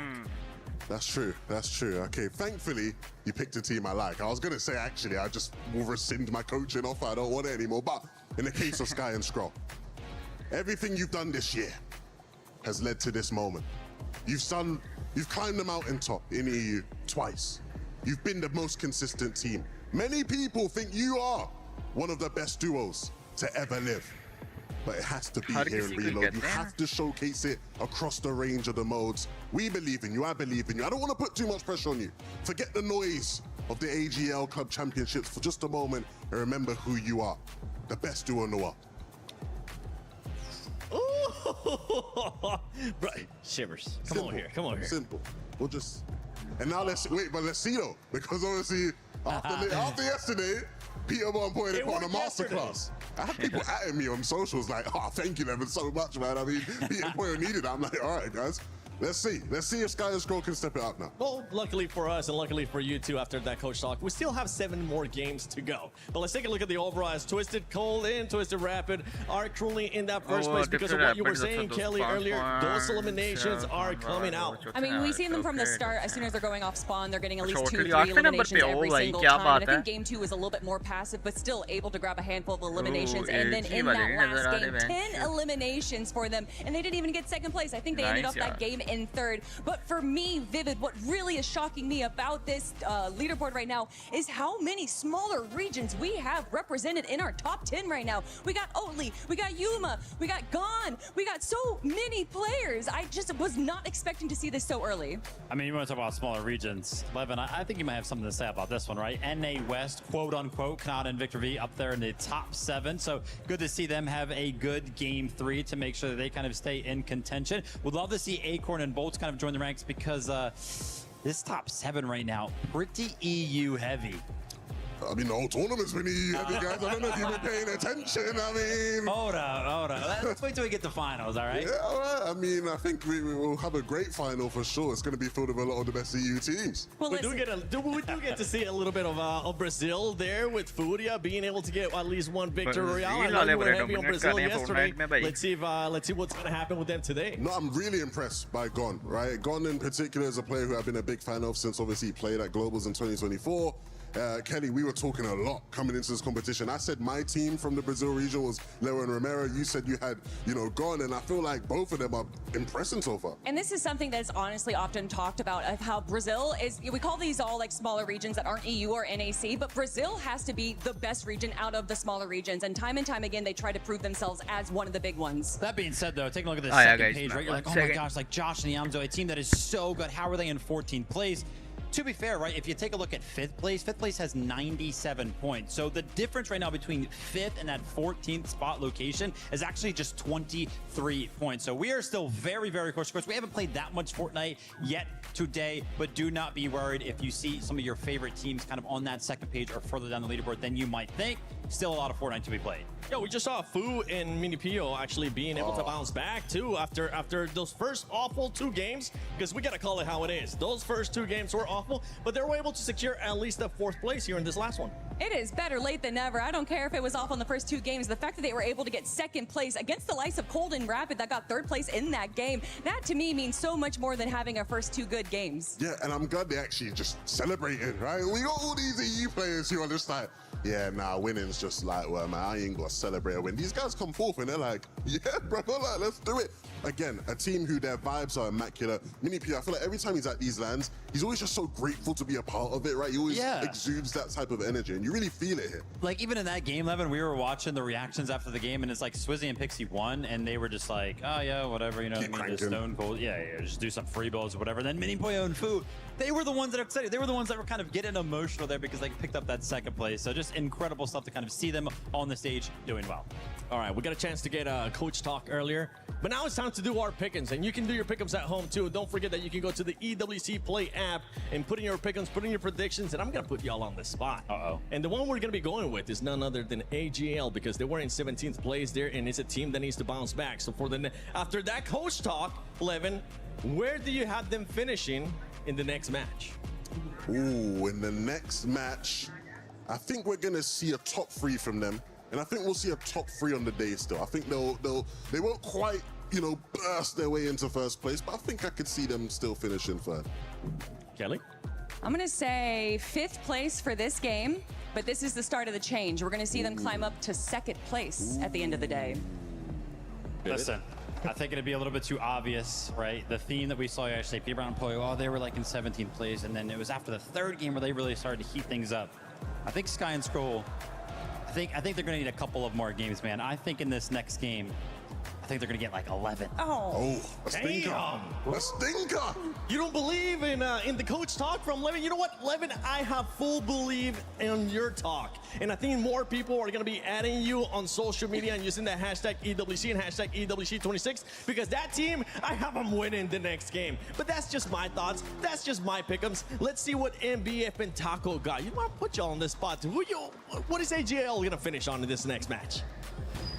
Look, Seven, I can appreciate your ambitious thoughts for wanting to see Sky and Skrull bring home a win, but with the way that we've been seeing Swizzy, Pixie, Cold, and Rapid sort of duke it out already, it's going to be a very tall ask. But more importantly still, we got that motivational speech out of Coach Levin, right, Monster? And I'm also thinking about the fact that there are just so many friends and family here in support of Sky and Skrull. ADAL obviously going to be rocking behind their duo too, but I think it's really cool just seeing the likes of, you know, personal coaches and friends like Eggy that are also on site. And with that kind of motivational factor behind them, it can certainly go a long way in turning the competition around. I do think it's hilarious to keep tagging Levin as a coach, though. Might have to rebrand after that one. Get us all your thoughts down in the bottom. But with that being said, we do have a lot more Fortnite ahead of us. The next battle bus is here and ready. Let's see what Sky and Skrull can do. Let's see if the conversation was enough to help them get their head back on their shoulders, their feet back on that track, and off to the races. Devin Storm for T1 on the other side. Will be one of the first to take a little bit of damage here, but not the first down and out. That is not going to be reserved to anyone just yet, even with the hot drop here. Okay, the fact that he survived there, ridiculous. Looking a bit wiggly, solid movement, but it wasn't enough. Amazing, gonna cut that one short. The AXA and 7, and AXA will be the victors currently. Salvatore, though, looking to close in, maybe get a little bit of revenge here, but 2 versus 1 can be a little bit difficult to, and not exactly the most enticing fight to take. Yeah, definitely a tough fight there. Pixie, Swizzy, little update from them.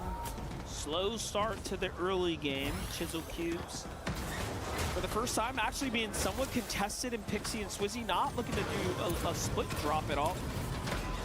Meanwhile, Zeta's Coyote finds Rapid there, so already an exchange of blows going on around the map here. Yuma and Coyote putting it all on the line. This is super risky, but what a play from Coyote. The RPG into the shotgun follow-up. That's a monstrous moment there for Coyote. Let's say to keep them in the game as well. 2 elims now, and they will live to see another day. Literal hero shots there by Coyote, and Yuma just able to place that full trust into his duo that he would be able to connect on the most important shots there, because sure, it wouldn't have been the end of the world for Yuma to be fully eliminated, but it would have been a bit more annoying, that's for sure, because so many other players suffering that reboot circumstance around the map. Cold already finding his first elimination also here at Elite Experiments, and Cold, when left to his own devices, we've been seeing him toss up time and time again so many high elimination games. It's really interesting, like for whatever reason, the way this battle bus played out, he would not go as aggressively in the early game, and it's looking more like a game 1 kind of slow burn approach here to the lobby. Take a look at that bigger picture, see how the zone's starting to play out, that nice comfortable spread happening here. This looks more like some standard Fortnite action, but with that being said, no worries. Let's just watch it again. Let's just see how Coyote find that first elimination. That's how he, of course, took down Rapid. And then this one right here. What a shot. There it is. Impressive stuff, that's for sure. Salvatore, yes, and they have managed to pick up 1 elimination. So a little bit of a pause in the action now for these two, but Salvatore might still be on the hunt. Keep in mind that part of the reason why some of these teams are starting to take a little bit of that slower approach, yes, the bus path can definitely reflect in that, but I also think it's because teams are trying to not take too many risks, because from this point forward, they are just going to have to be focusing entirely on securing solid points. They want the club championship boost as well to factor in here. And it looks like we do have some updated points there. You see Team Falcon still barely holding on, but AGAL is now starting to sneak their way up as the club championship points are beginning to get updated. This really is an important moment now for Sky and Skrull to, one, make sure they qualify out of this bracket. It's been a competitive Group B, that's one thing for certain. And then everyone else, I mean, we were just looking at the points. It's a 1-game spread right now between roughly 14th or 15th, all the way up to top 7. So no one is safe, even if you had a couple good rounds so far. And Sky Scroll fully aware of the fact that they are trying to deliver on a top 7 performance. They know exactly what's at stake. And the fact that they're kind of flirting with disaster, potentially staring down the barrel of being in that bottom 3 position, this could be a crucial day for them. But they are looking to find some semblance of a recovery. They were rather isolated, far and away from the rest of the map. Only Ajaxi really left to sort of hang with them. Skyjump, Mumsy, Golden Knight, other teams that have already had relatively good success on the day, looking to keep that momentum rolling here. Gon won't be able to get the finishing blows onto Demish, but that's where Knight just opts to pick up the conversation instead. Still, we'll have to deal with Darm along the way here, and Darm fighting for his life, doesn't want to get eliminated too soon because they are the cutoff. They are currently in that 7th place position, and for T1, they know Club Championship points, exactly what they're hunting for. Listen, 3 eliminations separate you from 12th place to 6th place. 3 eliminations in a reload format, come on, that's nothing. We might as well all be tied up on points here. And that's what I'm talking about. That's how close the competition is. So don't let all this leaderboard fool you. It is so competitive from 16th and upwards. And then you jump down to Sky and Scroll, who need that massive game. This is where the players down here need massive games. And they are getting a little bit squeezed right now by Coyote and Yuma. That RPG just forcing Sky and Scroll to opt for a different way of approach here. But Coyote and Yuma also got to take a moment to heal. Yuma getting a little bit more tagged up than what he was hoping for. Yasin and Salvatore trying to close in on his position, but space has been created. The collapse won't be sought out just yet. It's now Rapid and Cold to head straight for the supply drop. World is their oyster at this point.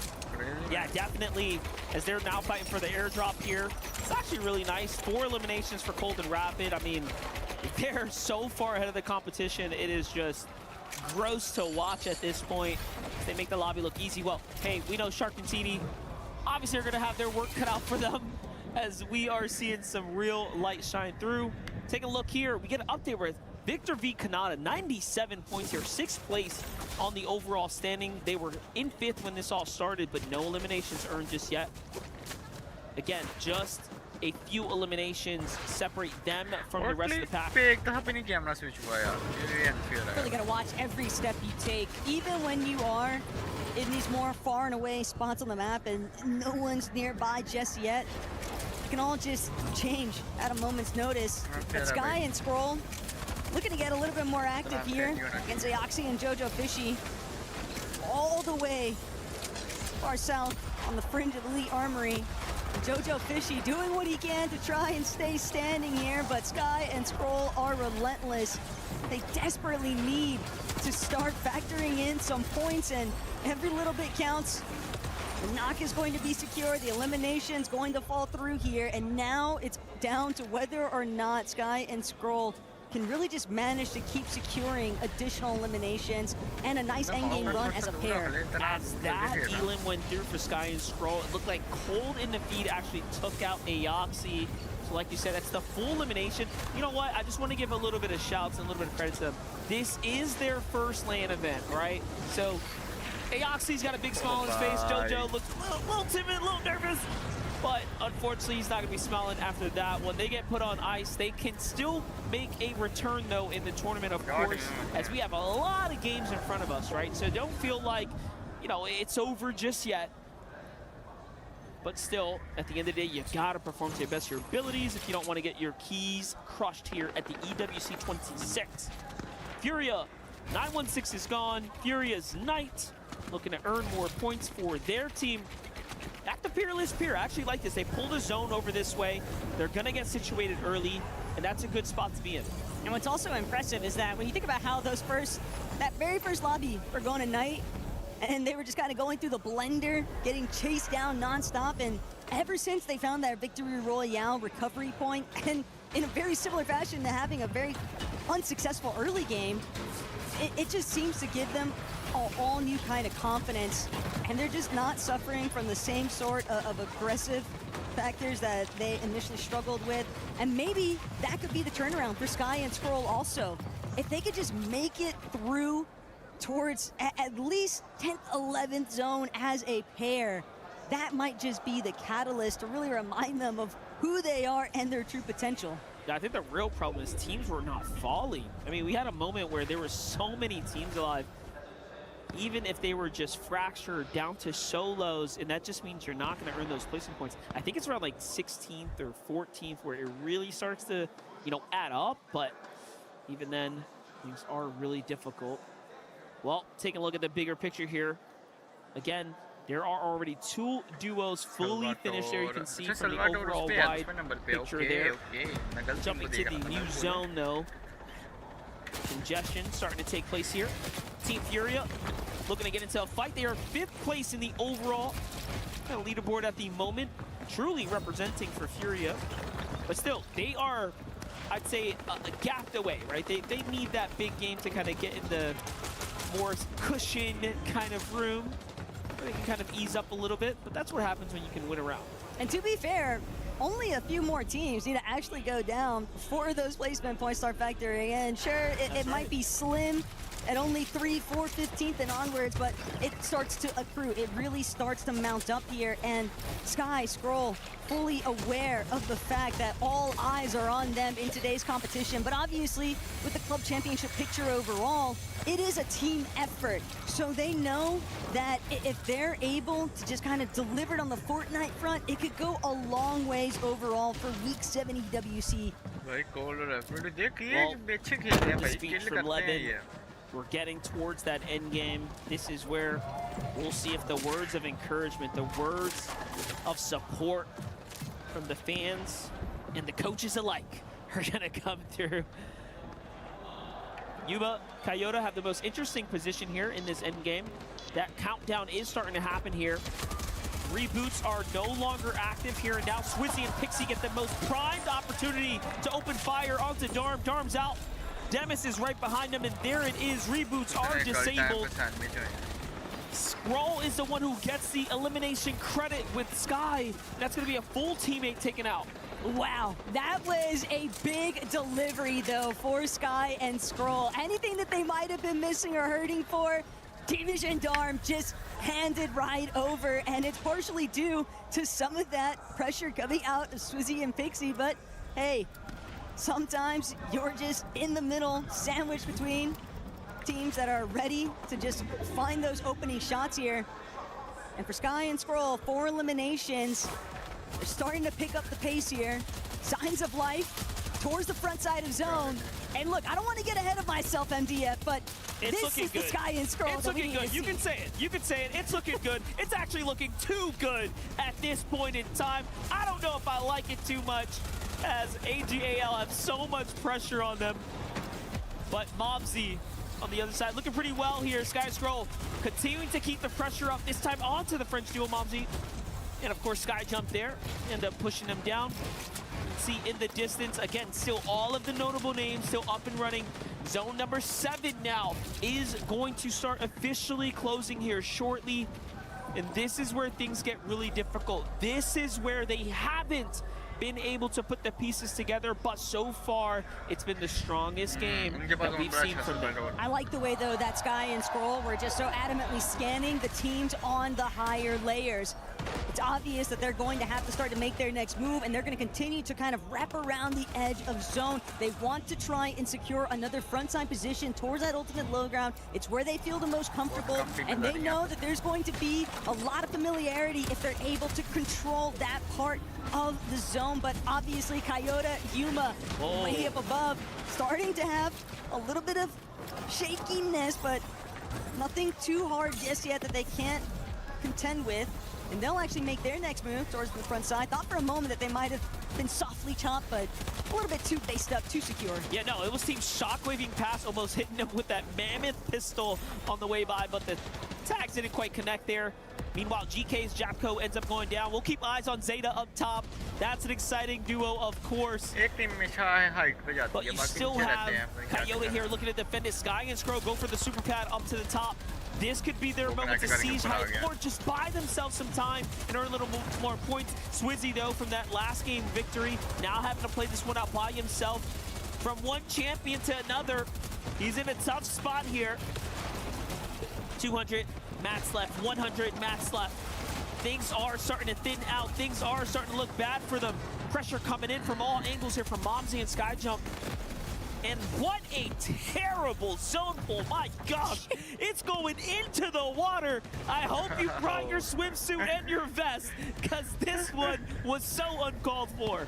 Coyote and Yuma won't have any complaints just yet, though, but Sky, Scroll, they're ready to overtake. They're going to get a little bit chipped away at Force Shield, but Scroll immediately dropping, reuniting with Sky. With Swizzy so incredibly injured, only one build remains. He's going to be forced to play through the backside of zone, hoping that he's not on the receiving end of any big shots, but still, only a couple of overdrive grenades remain, and a whole lot of players in front of him as Coyote and Yuma just continue to assault these lower layers. Mini Pio and Fukuno, they could make things a little bit more interesting, but it's a big elimination duo. Swizzy, Pixie completely out of the picture. Cold and Rapid now have the chance to try and run away with it. Yeah, I hope you didn't forget about them. They're still in this game. A lot of big names here. Kanata finds Salco in the feed there. Little friendly one-on-one action from one West duo to another. Two elims now for Kanata. Victor V down to the low ground. They've had some excellent frontside rotations, really taking charge here.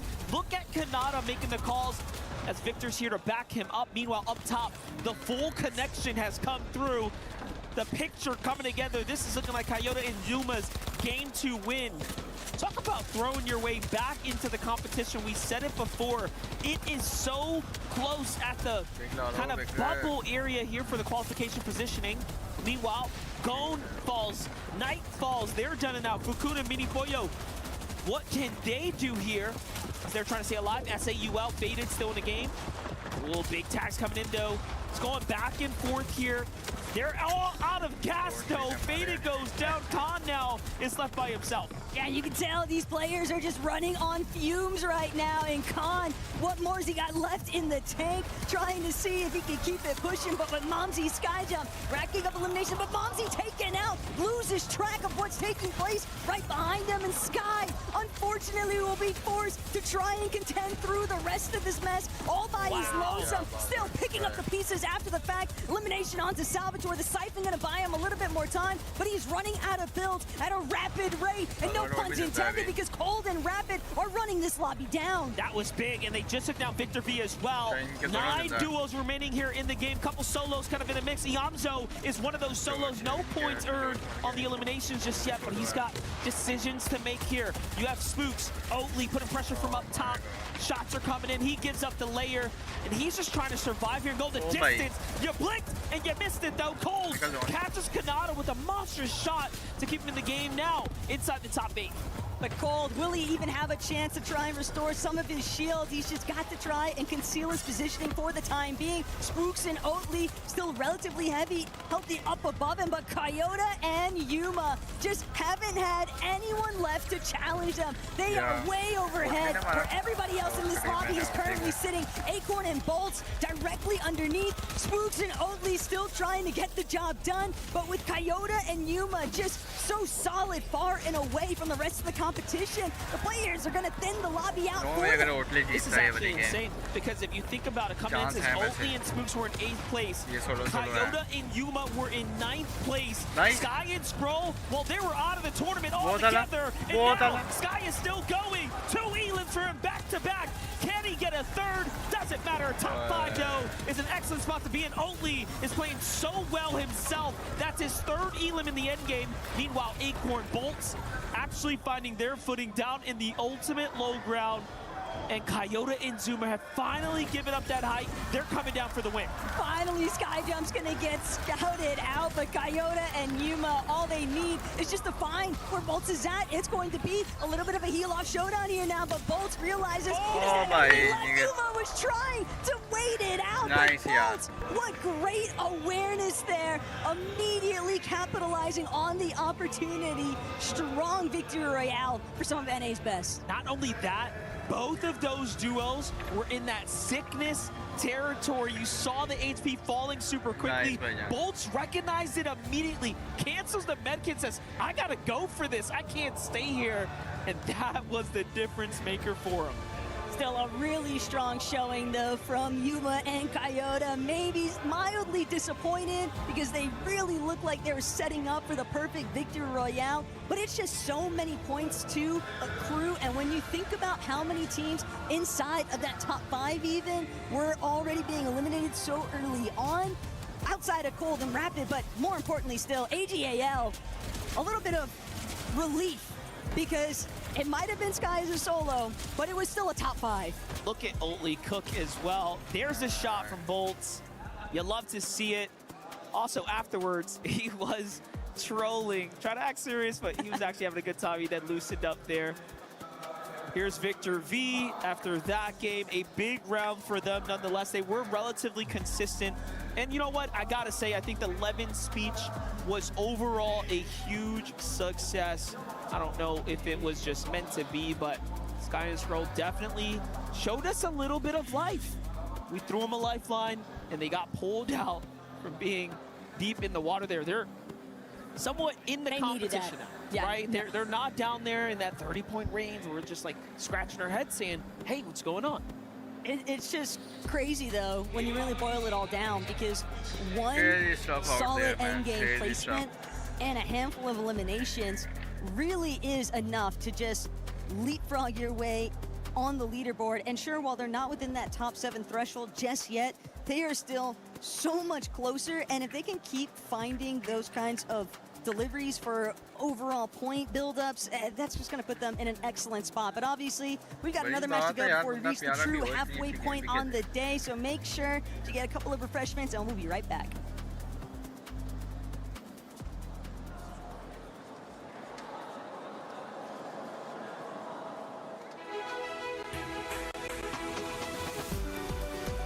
Last game है guys. उसके बाद हम लेंगे break.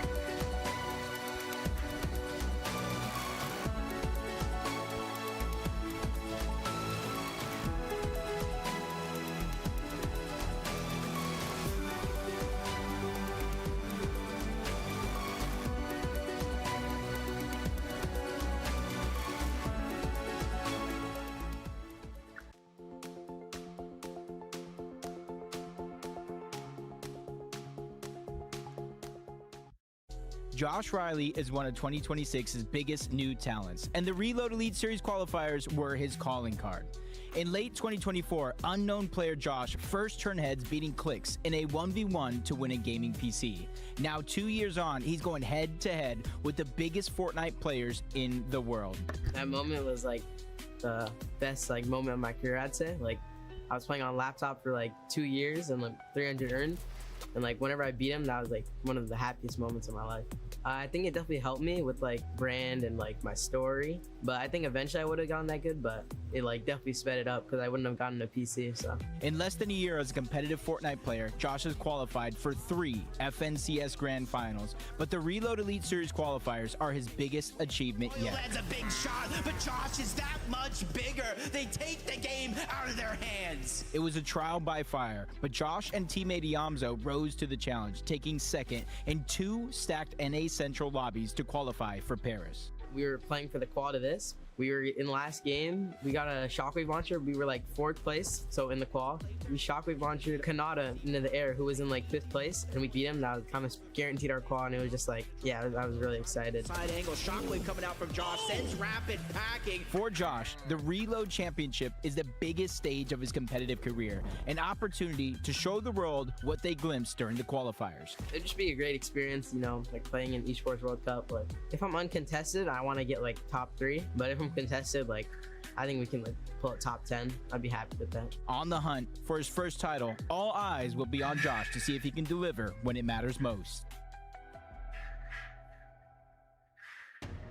Hello Hello, ladies and gentlemen from around the world. Kelly Link here, joined by Mini Miner. We just wrapped up game number 4 for the Reload Elite Series, and this is Group 2. We gotta find 7 teams to go to the Grand Finals, and after game number 4, I feel like there's some teams that are kind of standing out right now. Yeah, we got some amazing teams popping off right now. One that I want to mention, of course, Cold and Rapid. What a performance from these guys coming into today. I think we sort of anticipated a great performance, but coming from the EU region, I wasn't expecting this level, Kelly. You've watched them a lot, so is this the expectation we should have of them? The absolute aggression that we're seeing, and we've seen some other teams popping off right now, but when we added, we're at the end of game number 3, I didn't see them in first place because I read the graphic wrong, and I was like, there's no way Cold and Rapid aren't in first, but of course they are. When they get all of those eliminations, whether it's from the low, mid, or even high ground, no one can stop them. And the synergy that they seem to have as well in these layers, they're playing so well together. They seem to bounce off each other so well in these moments as well. Another team as well, Oatly, Spooks, a team that I really didn't expect too much from because of the fact we haven't seen them on a LAN yet. It was a bit of a question mark, right? I never doubted you guys. I had you guys in first place the whole time. No, but there's a reason why they call him Goatly. He's been around the scene for so long, finally revealing his face to all of his fans and finally showing up. And no, like you said, I don't think a lot of people expected them to be as good as they are. It's just so calm when they're playing these end games as well. Monster was saying on the cast right there, he's just having fun, he's enjoying himself, Oatly, which is really interesting for your first LAN. It's a sort of a really great thing to see on this stage. Yeah, I think it was after game 2 or game 3 where they went down in either 3rd or 4th place, and he like was high-fiving and shaking his hands, where everyone else, even when they win, are just unbothered by it. He was so excited to be able to make it into the end game, and then he does it again. Yeah, a little subtle diss onto Sharkantini right there. We didn't see a reaction from them all weekend yet, but we should see that, of course, coming soon. Of course, we cannot come up here on this stage and not talk about Skyjump and Momsy. What a performance. Any fans of Skyjump and Momsy in here? Just a few, just a few. Yeah, 1 or 2. I mean, these guys, they always show up when the pressure is on. If that's something we've learned from EU, they're showing it here again today. Picking up that first game victory, it's like almost the perfect story. And then even Swizzy and Pixie, a team from the French team as well. This is exactly what we want to see here on the stage. And we want to see exactly more of this in the next 6 games, Skyjump, Momsy, everyone that we have, and we have more action coming your way, so don't go anywhere. Hope you guys enjoyed that little bit of downtime. Definitely some hype in the crowd here as we got a nice pop for, of course, Skyjump and Momsy. Man, what a pleasure the tournament has been so far. And this is the last match now of this map, though, Taco. So, hey, if you've been having a hard time here, well, guess what? The pain's almost over.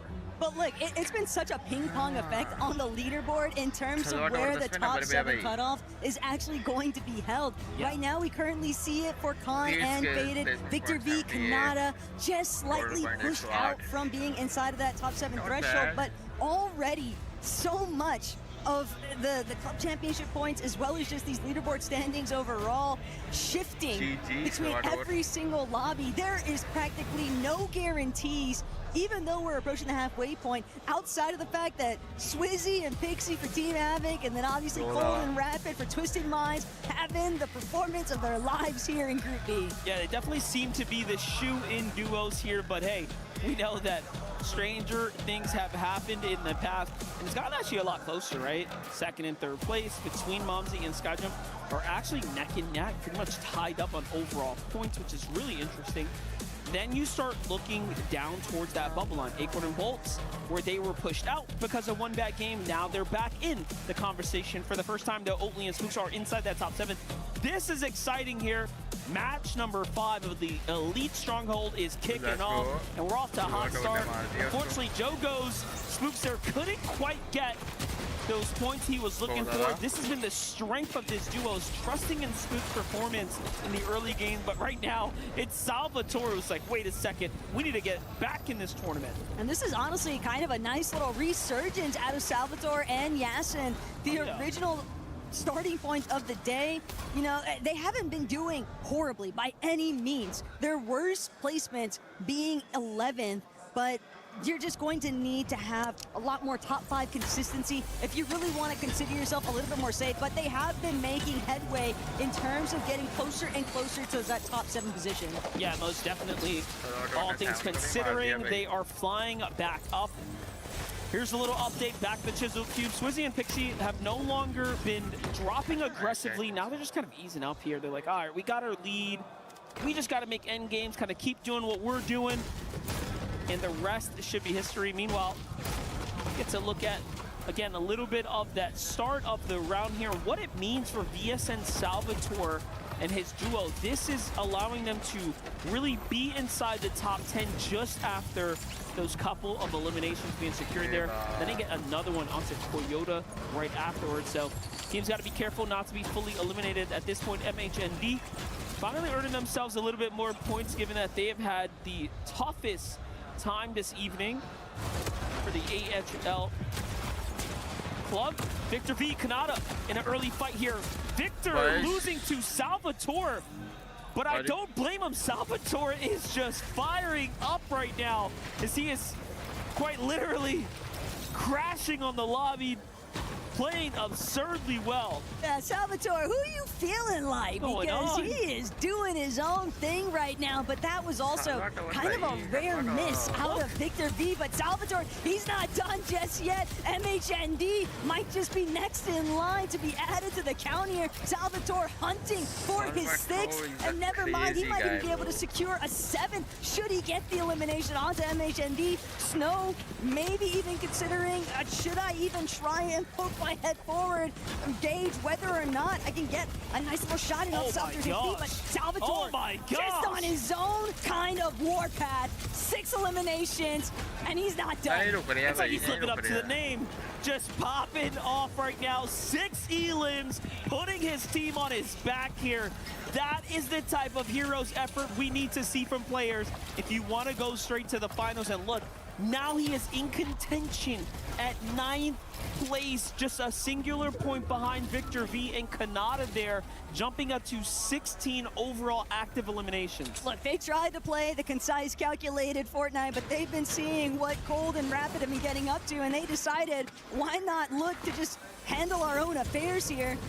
Pretty solid showing though out of Khan, getting good elimination onto Cold, but Sky and Scroll can't forget about what just happened for them in that last lobby. The top 5, the signs of life. Will it actually be the catalyst though for these two to really carry over into a strong close for this tournament? Yep, Yuma and Toyota, not the strongest start as they were eliminated pretty early, but they jump back in, they find a few more tags, few more pickups, and now they've already cushioned a few points here.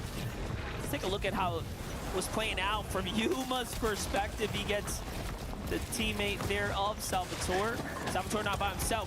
You played so well up until now, and now you have Asia's monsters on your heels. Luckily, it gets away. That is still showing to how good he has been able to perform here. And what a find. Hey, sometimes you need a little RNG, you know? You might need to transform that Flowberry Fizz into some bandages. Some whites could go a long way for this man, especially when he's being hunted out by Zeta Division. But revisiting Cold and Rapid, show a little bit of early hiccups. Nothing to deter them just yet, though, from this aggressive playstyle that they had been manifesting all tourney long. And right here, right now, Cold seeking out a good opening shot against the likes of Josh and Iyamsa, who are desperately in need of converting this match for the halfway point exactly into a nice placement finish, because they've got to start really bouncing their way up the leaderboard. Yeah, being in 110 halfway through, you know, it's not too bad, but it is not great, that's for sure. 2 eliminations this game, though. That's a good start here for the tournament. 19 duos remaining, 7 and AXA being the first and only duo to have been eliminated so far. We've had some close calls for a few others, but nothing yet as we save that. See the replay there as Yuma finds another elim. If these elims keep racking up, they are gonna get a comfortable lead up onto Skyjump and to Momsy. That'll keep things interesting for us there. Meanwhile, Anon Vazen on the move right here. Saw Kanata find a little elimination there in the feed. This is really awkward. Uh-oh. Anon knew it. He's never able to consider himself as safe. Spooks also suffering elsewhere on the map. Enact and Salco immediately looking to close in, capitalize on additional elimination points here. But not only that, Gone Knight kind of scrambling here temporarily. Gon and Knight being so split from each other, and Gon not trying to reveal anything just yet, but doesn't get the shot he needed. So Enact and Salco will strike yet again for a second elimination here. Very nice elimination there. Continuing to earn points. This is really bad for Victor V, though. He's got Khan pushing from one side, faded on the other. Victor V is very hurt here. He's lost the wall. Kanata's here to back him up. Then all of a sudden, I see Twisted Minds, Cold, and Rapid there in the distance. They put their influence on the mix. They find an Elim, and it's all-out warfare here as they jump into the fight. Quite literally bailing out, maybe saving even Kanata and Victor V. From hunter to hunted, Khan now having to conceal himself as much as he possibly can, but Kanata, he's definitely got an inkling of an idea of where Khan might actually be at, and he's looking to get a little taste of revenge here for all the time that Faded and Khan had sort of expended, holding Victor V and himself at bay. Now they refuse to let Khan get out of dodge on this one, just continuing to kind of chase him around, and Khan really forced to expend so much of his material, and even worse still, Cold, Rapid. They are nowhere near done with chasing out Faded. There it is, Kanata and Victor V securing their third elimination, both landing monstrous pump shots, and they are back in the conversation here. What points are they at? They're at 133. 147 is where Faded and Khan are, so this is a very telling battle of your immediate competition. Faded fall on the other side. Khan's already been taken out, so this is now going to be an even more difficult situation for them to kind of claw back in as we're getting into the late stages of the game. Oatly and Spooks are also at that 147-point area. It's just incredible, though, that Cold and Rapid decided to play a little bit of third-party intervention. How quickly something can go south that once initially looked so promising. But it looks like the Jogo fella is getting a little bit of revenge on Enact and Salco. Sure, they might have cleaned up Spooks earlier on, but just saw Oatly lighting up that elimination feed with a clean pickoff onto Enact. And right now, as you can see, only one duo that's been fully eliminated as of yet, Seven and AXA. And that's going to be, I think, a lot of motivation for those teams that are currently inside the bottom three. Salco, Enact, Aoxy, and Jojo Fishy. It's a very tall task to ask, but Salco and Enact specifically might have a chance to jump up quite a bit and close that gap. Yeah, anyone can still get back into the tournament. A win is worth 60 points, mind you, right? So any real end game with a couple elims, this whole entire story will turn around and someone else will be in a dangerous position. The worst, honestly, is AHL, Snow, and MHMD. They're gonna have a really tough time, given that they're about 2 games away from being out of the danger zone. For Khan, though, take a look at the highlights there. He finds Japco. Wow, STC replay there was just excellent. That's how they're earning their points here on the tournament. It's like also looking at the fact that he went from 0 builds to practically 5-5-5. A little bit of a huge come up there. But again, even when you have those small victories, it's about stringing together enough of them to really put yourself in contention for having a solid endgame run. Right now, kind of witnessing that brief resurgence from Sky and Scroll. AGAL definitely looking on towards this duo and really hoping that they're going to continue catapulting themselves forward in this competition. It's not easy, though, that's for sure. Yeah, well, look, what he's doing right now is telling us that they're just trying to stay warmed up. They need to. They're in 15th place right now, 101 points. They had a good previous round. They have a long, long way to go. Talk about long ways to go. Cold and Rapid taking a long rotate here. Going for a little bit more of a passive positioning as well. To opt to play for these exotic chests that, of course, back into the rounds. Nice little stash of loot, though. Yep. Cold and Rapid have managed to stumble upon. Not too surprised either, seeing them willing to tank a little bit of these early storm takes, because, like you'd already mentioned, it does put them in a very strong positional kind of section. And now Darm, Deemish, 6 eliminations, by the way. Definitely trying to make up for some lost time here. Not happy with the way that they've had some earlier than intended departures in previous lobbies, and fully understanding of the fact that they just don't want to have to worry about making it through on the survival day 3. They want to close it out with a solid performance in Group B. Yeah, and it sounds like the reboots are now closed. That countdown already going through. While that was happening, Salvatore and Yasin's aggression comes to an end in 9th overall there. You can see if the names are fully crossed out, they are now eliminated from the tournament. It couldn't be a worse time either, as we were just getting into zone number 7. Touch of base with Cold and Rapid. Was it worth going into the storm? I mean, absolutely. They seem to be pretty decently set up right now, but they have a long way to go. Yuma and Koyota might have also just fully fallen in 5th place there. That's going to be very, very devastating to their overall consistency right now. There's no way they stay inside the top 7 at this point. It is just too close. You never know, though. They were able to secure a couple of eliminations, so that might just be enough to still keep it close. At the very least, Swizzy, Pixie, it looks like some of their earlier passiveness has definitely boded pretty well for them currently, but that's only if they don't find themselves getting unexpectedly addressed on. Doesn't seem like Minipio and Fukun are all that interested, though, in getting involved just yet, as Kanata, Victor V, 3 eliminations to boot. They're fully understanding that their sole mission right now is to net that strong endgame placement and really start to make Dignitas' presence known. You saw how hesitant they were to walk through those builds there, really making sure they have full control of things. Momsy Skyjump starting to get active now, though. It's the opposite playstyle here. They're fighting for some loot, fighting for the refresher. Here's a team that doesn't have a lot of builds here, and even them making sure that they do not get themselves edited on or caught out of position. Was it worth it? Surely. They just picked up about 200 mats, so not too bad. Couple heals as well to go the distance here. Could be the difference maker. Meanwhile, Pixie and Swizzy for Club Havoc looking very, very good right now. Once again, defining themselves as the high ground duo.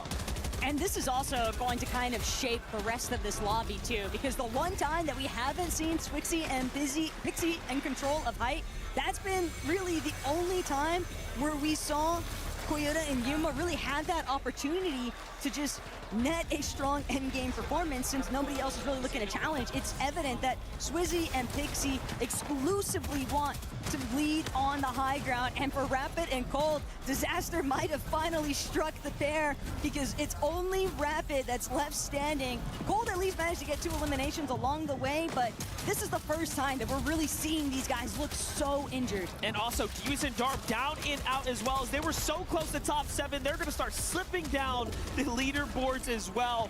Everything is now starting to change here as the points are looking to start taking place. I see Skyfall there as well, unfortunately. So this is going to start mixing things up. It's all going to be up to Scroll here. Give him a second. Let's see what he can do. He's by himself. He's putting pressure onto Faded and Khan. Really just trying to defend for himself now. He's got enough to work with, though. Full team below him. Jojo, Fishy, Aoxy make the edit. He's got to go as well.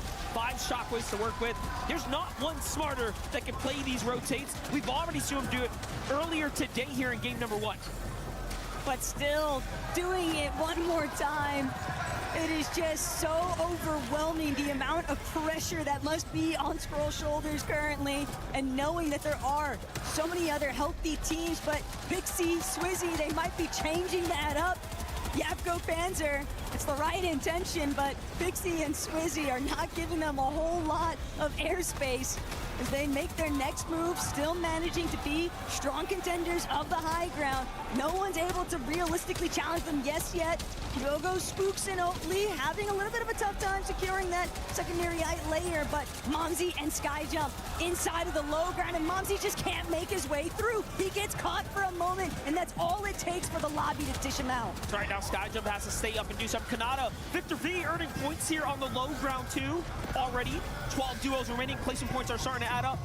Victor gets the secured elim there. That's going to be 5 for them here and now, and they don't have any builds to work with. Kanata's only got 3. Rapid's going to be the target of focus here. They almost secured that elim. Little do they know, I think Skrull was still in the storm. He's just tanking here, barely makes it in. Somehow he's better off than they are. It's crazy, though, just how rapidly his build actually dwindled. And Scroll, he recognizes there's a little bit of a loop ball behind him, but he doesn't have the chance to go for it just yet. Too many players surrounding him. Gone. Maybe going to get an opening shot here, but no, Scroll prioritizing this frontside ultimate low position. He feels like that's where it'll be best for him to try and hedge his bets and just concealing himself as much as he can. Still, this is a really rough spot to be in. Only one build remains. One overdrive, but a big shot onto Victor V. He's able to get the siphon materials, and now one more time on the low. Such a huge elim, and I was looking at how close he was to top 7. Everyone now is getting crunched down into the standings there. Oakley and Spooks are down and out as well. Josh and Iamzo are flying their way back up, but Scroll is the most important player here in the lobby with the most critical clutch that he needed to get out of the dangerous territory of being down at the key crushing ceremony. Bolts and Acorn as well find their way back into the tournament. Up Scroll goals, that might have been a mistake. He will be frozen in 3rd, but what a performance. Mini Payo as well is still in this game. These are huge, important games for these teams. Acorn and Bolts, though, they're looking to try and see if they can secure the halfway victory royale. Mini Payo Cocoon directly underneath. Acorn Bolts finally looking to drop, but Acorn Bolts, they don't have any builds. Only one remains for the pairing. Cocoon, Mini Payo also running on the last of their resources. Bolt and Acorn from overhead, trying to see if they can get an advantageous shot, but the preservation by Minipio and Fukun, they are stalemating this one temporarily, looking to get into the healthiest state possible. Fukun manages to heal just a moment longer, can't connect the shot though. That's what Bolts does best. The accuracy is just overwhelming right now, but both Acorn and Bolts finally gonna find a little bit of an exchange, and it's Minipio and Fukun who managed to find the victory royale. And what a game that was. Back into the tournament. They rise. A huge, huge round. Look at the emotion coming out of them right now. They're feeling good. What a way to really stamp yourself through that map and close out your first half. 5 games. It took them 5 games, but finally now they get a small taste of what it's like to be in the lead. It's a little bit topsy-turvy, and it's also just so difficult to see, too, MDF, some of the player cam panovers, because we're witnessing the celebrations out of the lives of Minipio and Fukun, but then we're also getting those direct shots of the duos that are currently inside of that bottom 3 threshold, and it's a tough spot to be in, but that's what makes instances like what Minipio and Fukun were able to really just break through after they found some earlier success with a nice endgame placement, getting themselves out of that danger zone, and now this win comfortably putting them well above that scary part of being inside the bottom 3. Yeah, what's wild about it is when you look back at it, they had such an advantage, but Acorn and Bolts fought so well. Bolts finding one. He nearly clutched this up. Both of these individual players were just a shot away from it going either way, but in the end, they did need it more. They were further down the standings, and now they get to stay and compete amongst the top. Oh, you can just see the emotion from others that didn't quite perform the way they expected. Even there, just really tough. You know, you have these 5 games, you understand that you had an opportunity and then you might have come up short there. But it's all good. We still have a lot more Fortnite ahead of us. It's really wild, 10 games, how much you really get out of it. The best will eventually flow to the top. But it is still just such a rough state to be in. Yapko Panzer, you absolutely hate to see him in that kind of position. But then again, when you look at the likes of Sky and Scroll. Scroll, yet again, top 3 placement. And just when they need it most, because now things are going to start transitioning over to the Slurp Rush. But when you're able to actually get that little bit of rhythm going, it just is such, I think, a mental boon for that duo, because clearly the earlier game instances, you know, you can kind of just brush those off a lot easier now. And Scroll, just what a crazy flow state he hit at the very end of that last lobby.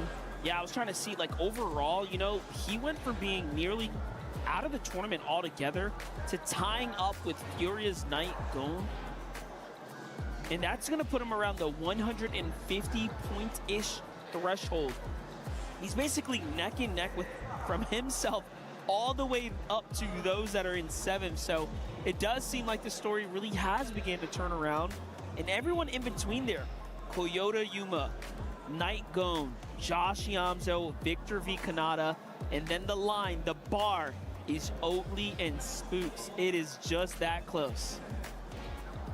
I don't know how many people would have necessarily anticipated this top 10 to be as close as it is. And the reason why I'm expanding it towards that top 10 is because, like you already highlighted, MJ, the numbers are just too close. But obviously, all eyes have been on AGAL for good reason here today. And we've even got Barney standing by with Sky and Scroll.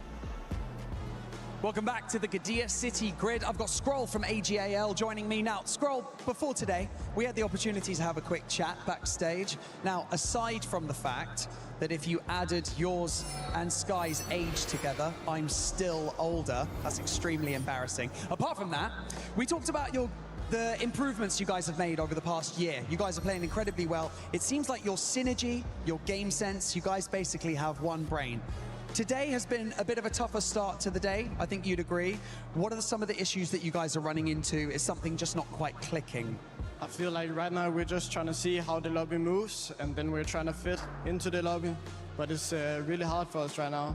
But I feel like we're starting slowly to get in form again. Do you think it's like, obviously you guys are so dominant in BR, in the main Battle Royale, and obviously coming into Reload, everything is slightly different, the pace is slightly different as well. Is that something that you guys are having to adapt to, or is that something you typically have on lock? Yeah, we for sure have to adapt to that, because like we're used to control everything, but now we just need to control what we can control and then work from there. I like that. You've got a good head on your shoulders, I gotta say. Do you feel like you can pick this up and get some momentum now towards the end of the day? Yeah, for sure. We are gonna go crazy the next 5 games. I'm not even worried about that. I love that. I love that confidence. That's right. Let's hear it for AGAL. Scroll, thank you so much for joining me in this interview. Your mum's in the stands cheering you on, and that's what we love to see here at EWC as well. Back to you guys.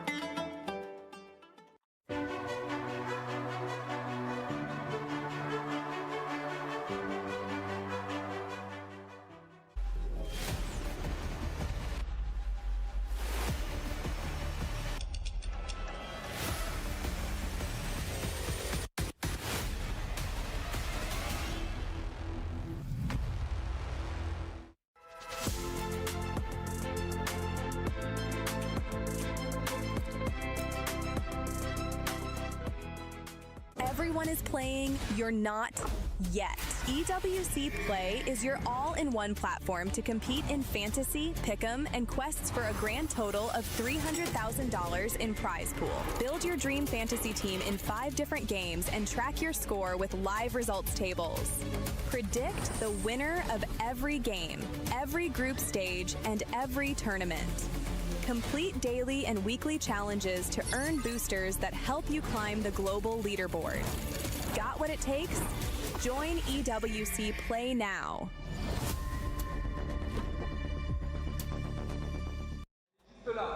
What's going on, Fortnite fam? We have none other than Cold and Rapid. You know them, you love them, guys. What is going on? How's it feel? You're here on LAN. How are the vibes? Feels great, you know. We look forward to this every single year, and just being here feels great. It feels great. It feels good to be back on LAN. I love that. So, guys, let's talk about a little bit about the elephant in the room, okay? So you guys performed super well. You guys qualified for EWC, and then you split up. And now you're finding yourselves back together again. So what led up to the split up? I'd say it's just like a compatibility thing, you know, like I feel like me and Rich are just a better fit than me and Rapid. Not that, no shade towards Rapid, of course. Great player here, but I just feel like I fit better with Richard. How do you feel about that, Rapid? I mean, I agree with what he said. Okay. Yeah, I love it, guys. Listen, obviously, another elephant in the room. You guys are crushing it on the leaderboard. You guys are in first place by a ton of points. And honestly, the biggest factor of that, Cold is just crushing it individually on the elimination leaderboard. Like, you're like above 20, second place is like barely crossing that 10 mark. What do you attribute to that? Like, how are you finding all these elims? It's just what I do, you know? I'm the best fragger in this game. I tell you guys that every year, and I'm here to show that. And listen, obviously, you know, Rapid, everybody loves your IGL in the game. They contributed to one of the best IGLs in the region. How are you putting Cold in a position to find all those eliminations? Or is it like one of those things where Cold is just kind of going off and finding them? I'd say it's a bit of both. Like, I'm just tarping way more because Cold just eliminates everybody. Like, he just spawns in eliminations, and I'm just tarping. It's really easy. Nice, yeah, it's looking easy for you guys.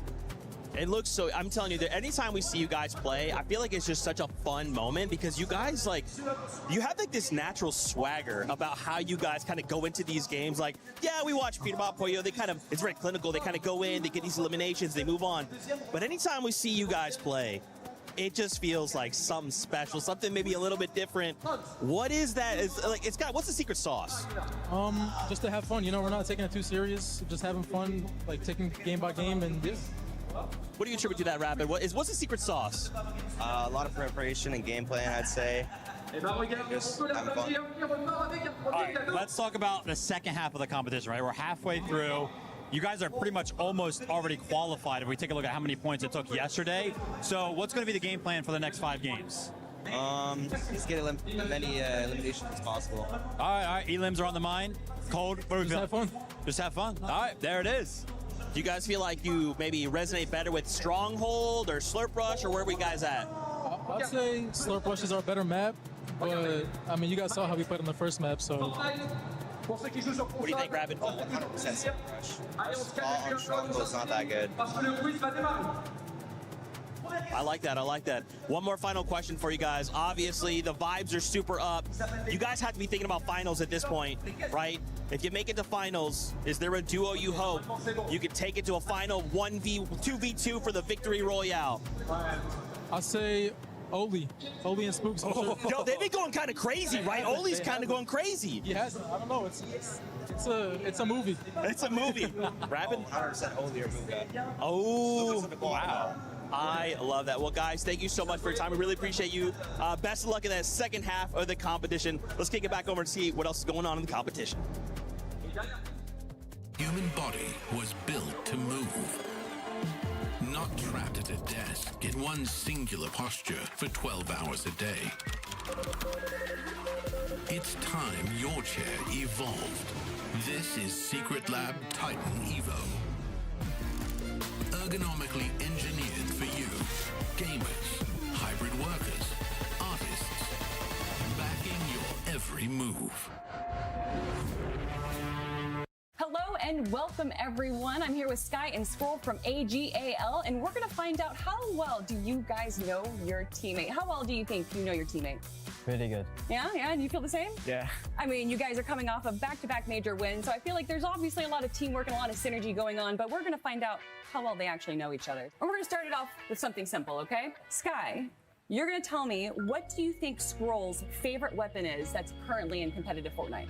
I'm just gonna say a gold pump. Hey, what did you put down? The gold pump, let's go. All right. Now, Scroll, you're gonna answer, what is Sky's favorite competitive season of all time? Chapter 6, Season 1, last season. So not the same. So why last season? I feel like last season was just going so perfect with everything, so might be that one. Yeah. Sky, what is Scroll's favorite item currently in competitive Fortnite? All right, at the same time, Shockwaves, Fizz. Okay, I feel like together they're kind of so. So why'd you say Shockwaves? We've won back-to-back just with Shockwaves, so it was pretty like one of the obvious answers. But you said Fizz. Yeah, I was thinking about that one as well, but I feel like Fizz is just like a good item for everything. What is Sky's best memory of you guys playing together? First, FNCS one. Oh, first, and then what is? Hey, first grand one. Let's go. So, Scroll, I'm going to ask you, what is Sky's favorite outfit in Fortnite? Same time. 1, 2, 3. The Lara Croft zombie. Yes, okay. it's a zombie superhero skin. So I thought it was. If Scroll wasn't your teammate, who would you pick?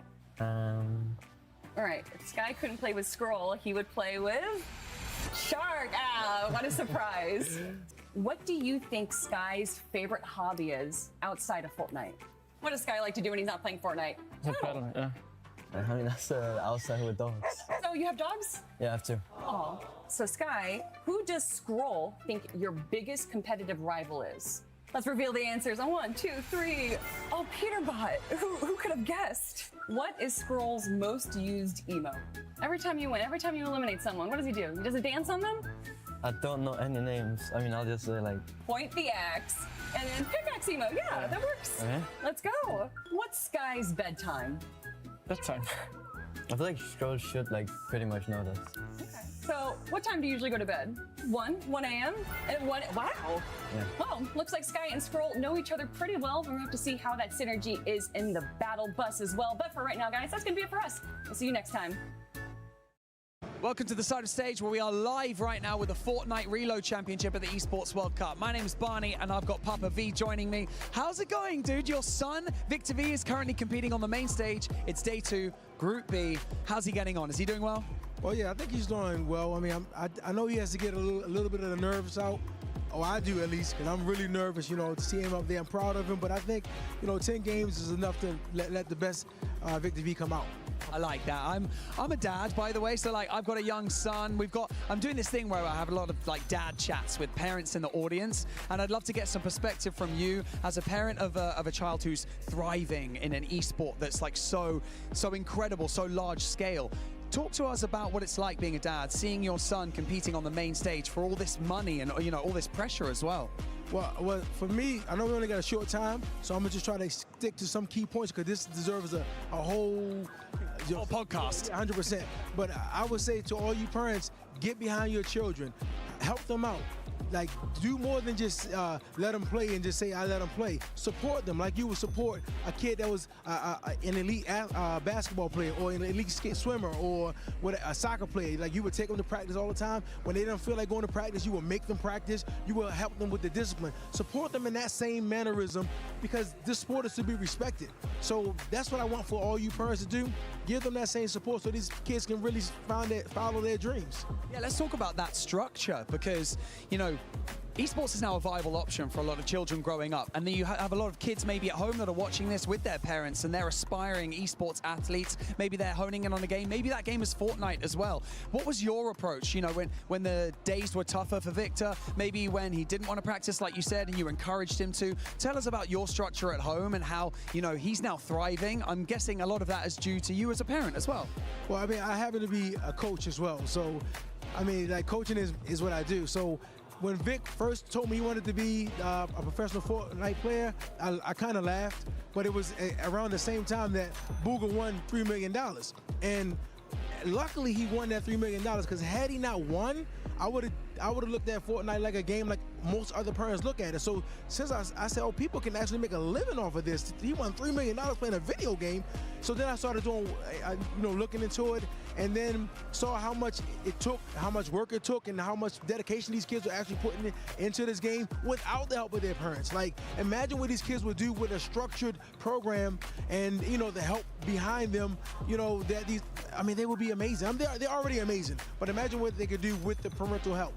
I love that. Wise words from Papa V. I really appreciate you taking the time. I know that Victor is currently playing right now, so you can go and watch. But thank you so much for all the parents and the kids out there. Listen to Papa V. The advice is golden. Back to you guys. Box fighting lessons? That's perfect. I've been needing to brush up on my box fighting. Hello? Is this where the box fighting is? Oh. In the red corner. Monster? Oh. What? What were you up to, Glitter? Well, see, what had happened was I was looking for some box fighting lessons, and I think there might have been a miscommunication along the way. I don't know how I got there, but I honestly blame Monster. I don't know what he was doing as the voice. Okay, all right. Well, actually, since we have here, welcome back, everybody, to Fortnite Reload Championship at EWC 26. I'm joined by none other than Taco. Taco, shout out to you because you went from casting 5 games to you're like, I want to be part of this, and we're going to have some fun. So stay tuned for that. We're joined by Levin as well. That coach talk ended up working out. We'll get a chance to break that down later on. But since we have you, Glitter Explosion, I want you to give us an update with what's going on with Club Championship. Good thing you're asking because there's a lot happening today that I wasn't necessarily prepared for. If we take a look at CS2, thank you, Seven, for handing this over. CS2, big news in CS2. Na'Vi out, which means they're pretty much mathematically out of the top in the running for the CC leaderboard. They needed to get a good finish there because they didn't have a lot of titles left. We can't really focus on them anymore. However, on the flip side of things, Falcons are through, Vitality are through. This is big for them into the top 8. That means they've both guaranteed points now for their clubs on the board. But if we move on over to Crossfire, we mentioned it earlier in case you missed it, Falcons are out. They cannot get points in Crossfire, no longer in the running. AGAL had made it into top 8, but they are currently 1-1 in a best of 3, which is completely unexpected for the defending champs in Crossfire. We're gonna have to see how it all plays out, but it's looking a little bit scary over there, Seven. We might need to end up cloning Levin so he can go have just coach talks with everybody, because you know what, let's actually take a second to talk about that, Levin. We were joking about it. It ended up working out yesterday. It ended up working out once again. AGL was able to step it up after that talk from you.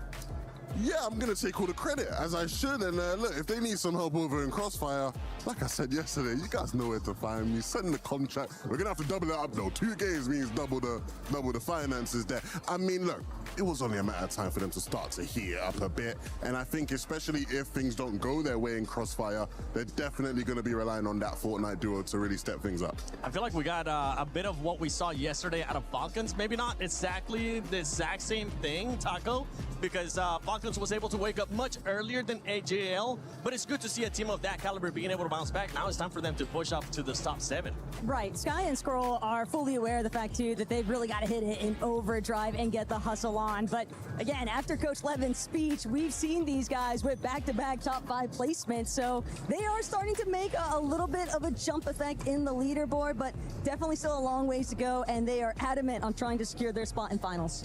Levin, I just want to know if you are, what's your rate for motivational speeches? Can I come to you when I need them in my day-to-day life? Yeah, I mean, look. You think about that, okay? I do personalized packages, you know what I'm saying? So you come to me, whatever challenge it is you're trying to overcome, we can price accordingly. Don't you worry. All right. I got you. We get that friend discount, right? No, that's a no. Best friend discount. Oh, yeah, okay. Besties, man. Come on. Yeah, of course. I thought you were about to hit us with the big, oh no. I thought you were about to hit us with about that money, baby. You ain't getting no discounts. But today we actually got something special for both of you. Yesterday we got a chance to do build your perfect Fortnite character. This time, Glitter, what we're gonna be having them do is we're gonna be having them cast something that happened in the first 5 matches in a certain voice. Wait, when you say a certain voice, what does that exactly include? And I'm gonna think about it. Yeah, what does and you know what? We're gonna pivot from this. We're gonna pivot from this. I just thought about it, and I realized that we might want to save that for survival. Okay. Ooh, okay. Yeah, all right. I'm a fan. Give me a chance to warm up the car. Yeah. You know? I'll give you a bit of a buffer. And I'm gonna just start mixing it up here. Don't worry. Don't get scared. Oh, okay. I'm getting nervous. I got scared. You know, not every surprise is a good one. This one is gonna be a great one. Okay. What was it that you said AGL was gonna finish on in the last game? On actually after you talked to them? Well, I said in the next game they'll get 3rd place, but they'll finish 3rd on the day. I do want to shout out Kelly, because Kelly said they're gonna get 5th place, and in that game they got exactly 5th place. Okay, because I mean at the top of show when we were talking to Kelly and Jacob, they said they could take the whole thing home. I think we all thought that. But yeah. Not quite been They the were best giving day. it that gas to me too. Yeah. I thought so too, Yeah. and then we kind of it didn't happen that way. Now, Taco, I know when I threw it to you, you were casting. Did you end up saying a match? I mean, did you end up saying a placement? I never gave a placement because I like to see the way that the game actually goes. I did call your first place call out.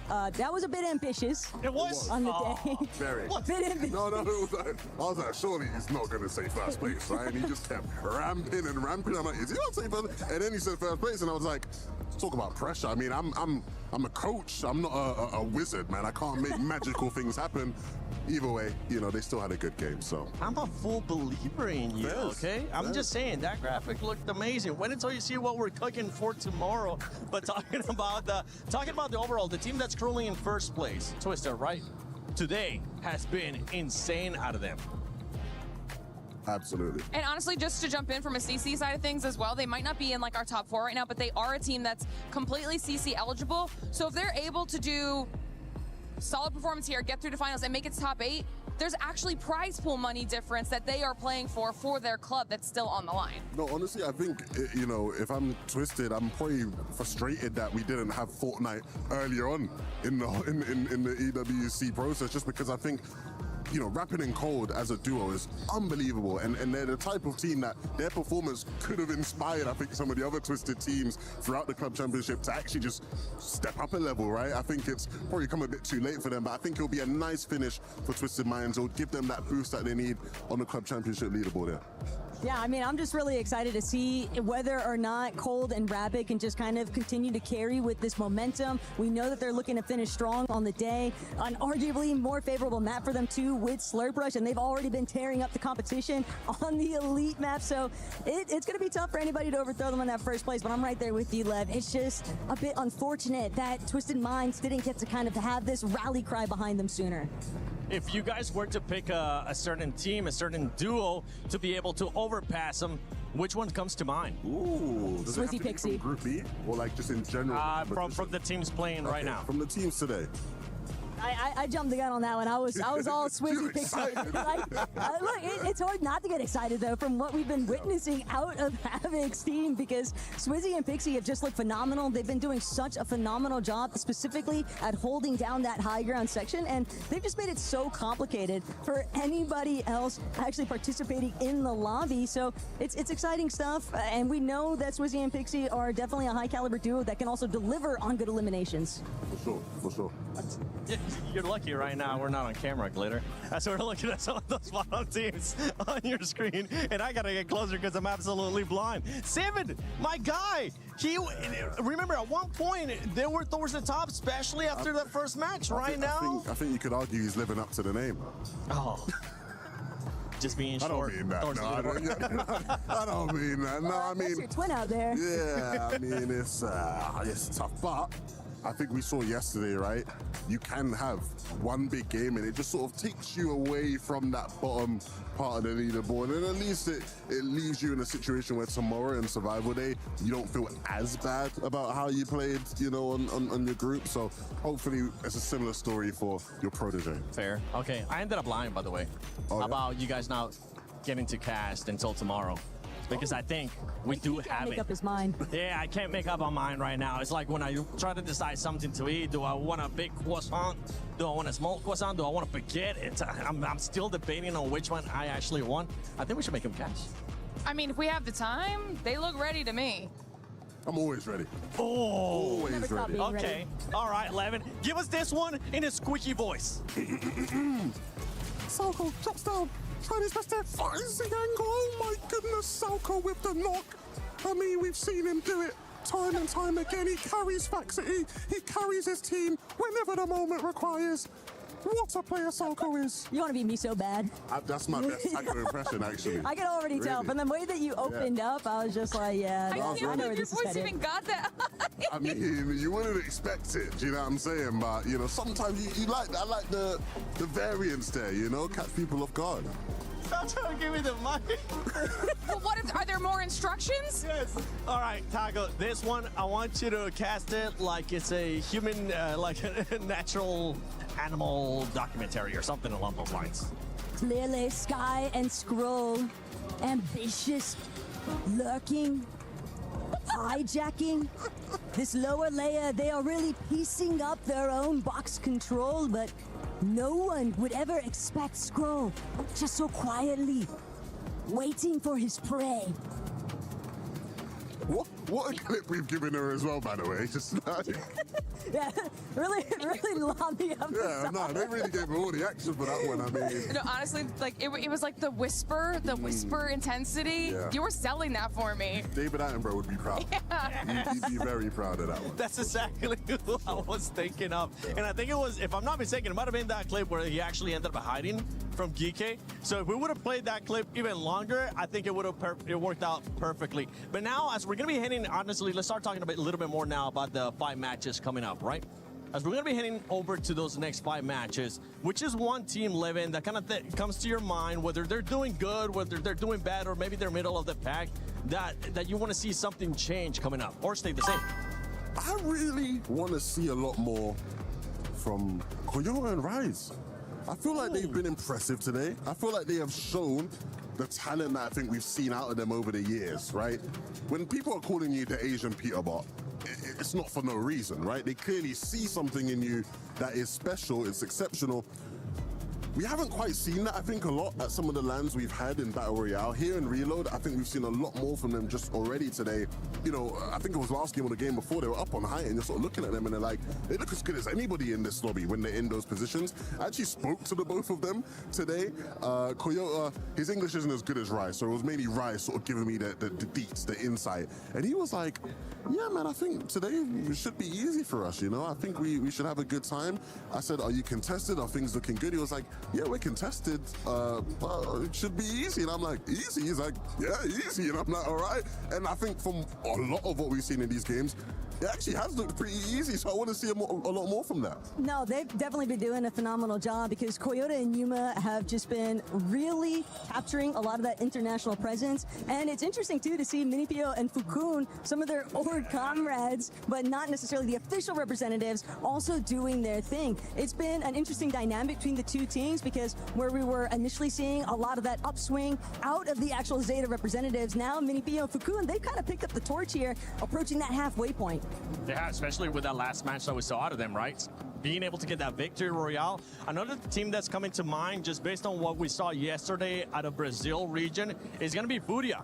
Furia is one of those teams that I'm hoping they're going to stay within that top 7 with what you've been able to see so far today. I think if they can continue repeating what has been working out so well for them, and it's just been a lot of those aggressive instances. Initially, at the starting point of today's competition, they were just getting piece apart, non-stop, forced into these awkward positions because everyone was just farming them off the reboot cycle, and yet, as soon as they hit that victory royale, it just clicked for them. You could just tell that that was the moment that they realized we don't have to be the ones constantly going on the defensive. They stopped being the reactors of the lobby and started getting much more proactive, and it's just benefited them so heavily. Absolutely. I think my favorite thing about that duo is they just have that Brazilian swagger. You see them and they're just like, they just look cool.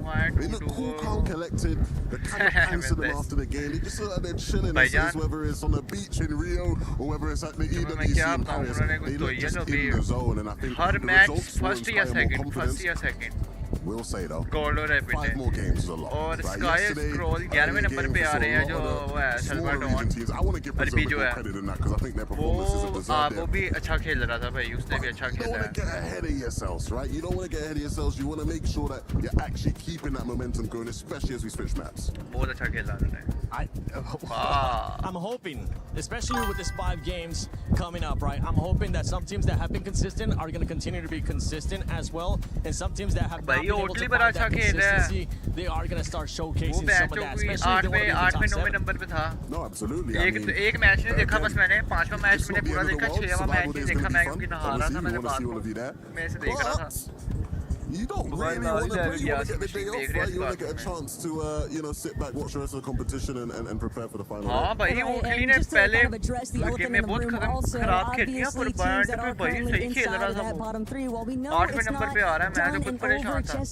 पहला land event है उसका. Back up and try to see if they can leave themselves in a better spot than how they started the day. Still, it's also just understanding that those teams that are currently staring down, being in that survival territory, the frustration that's clearly starting to mount. We see it in the player cam shots time and time again, and it can be difficult to overcome that, but I'm optimistic.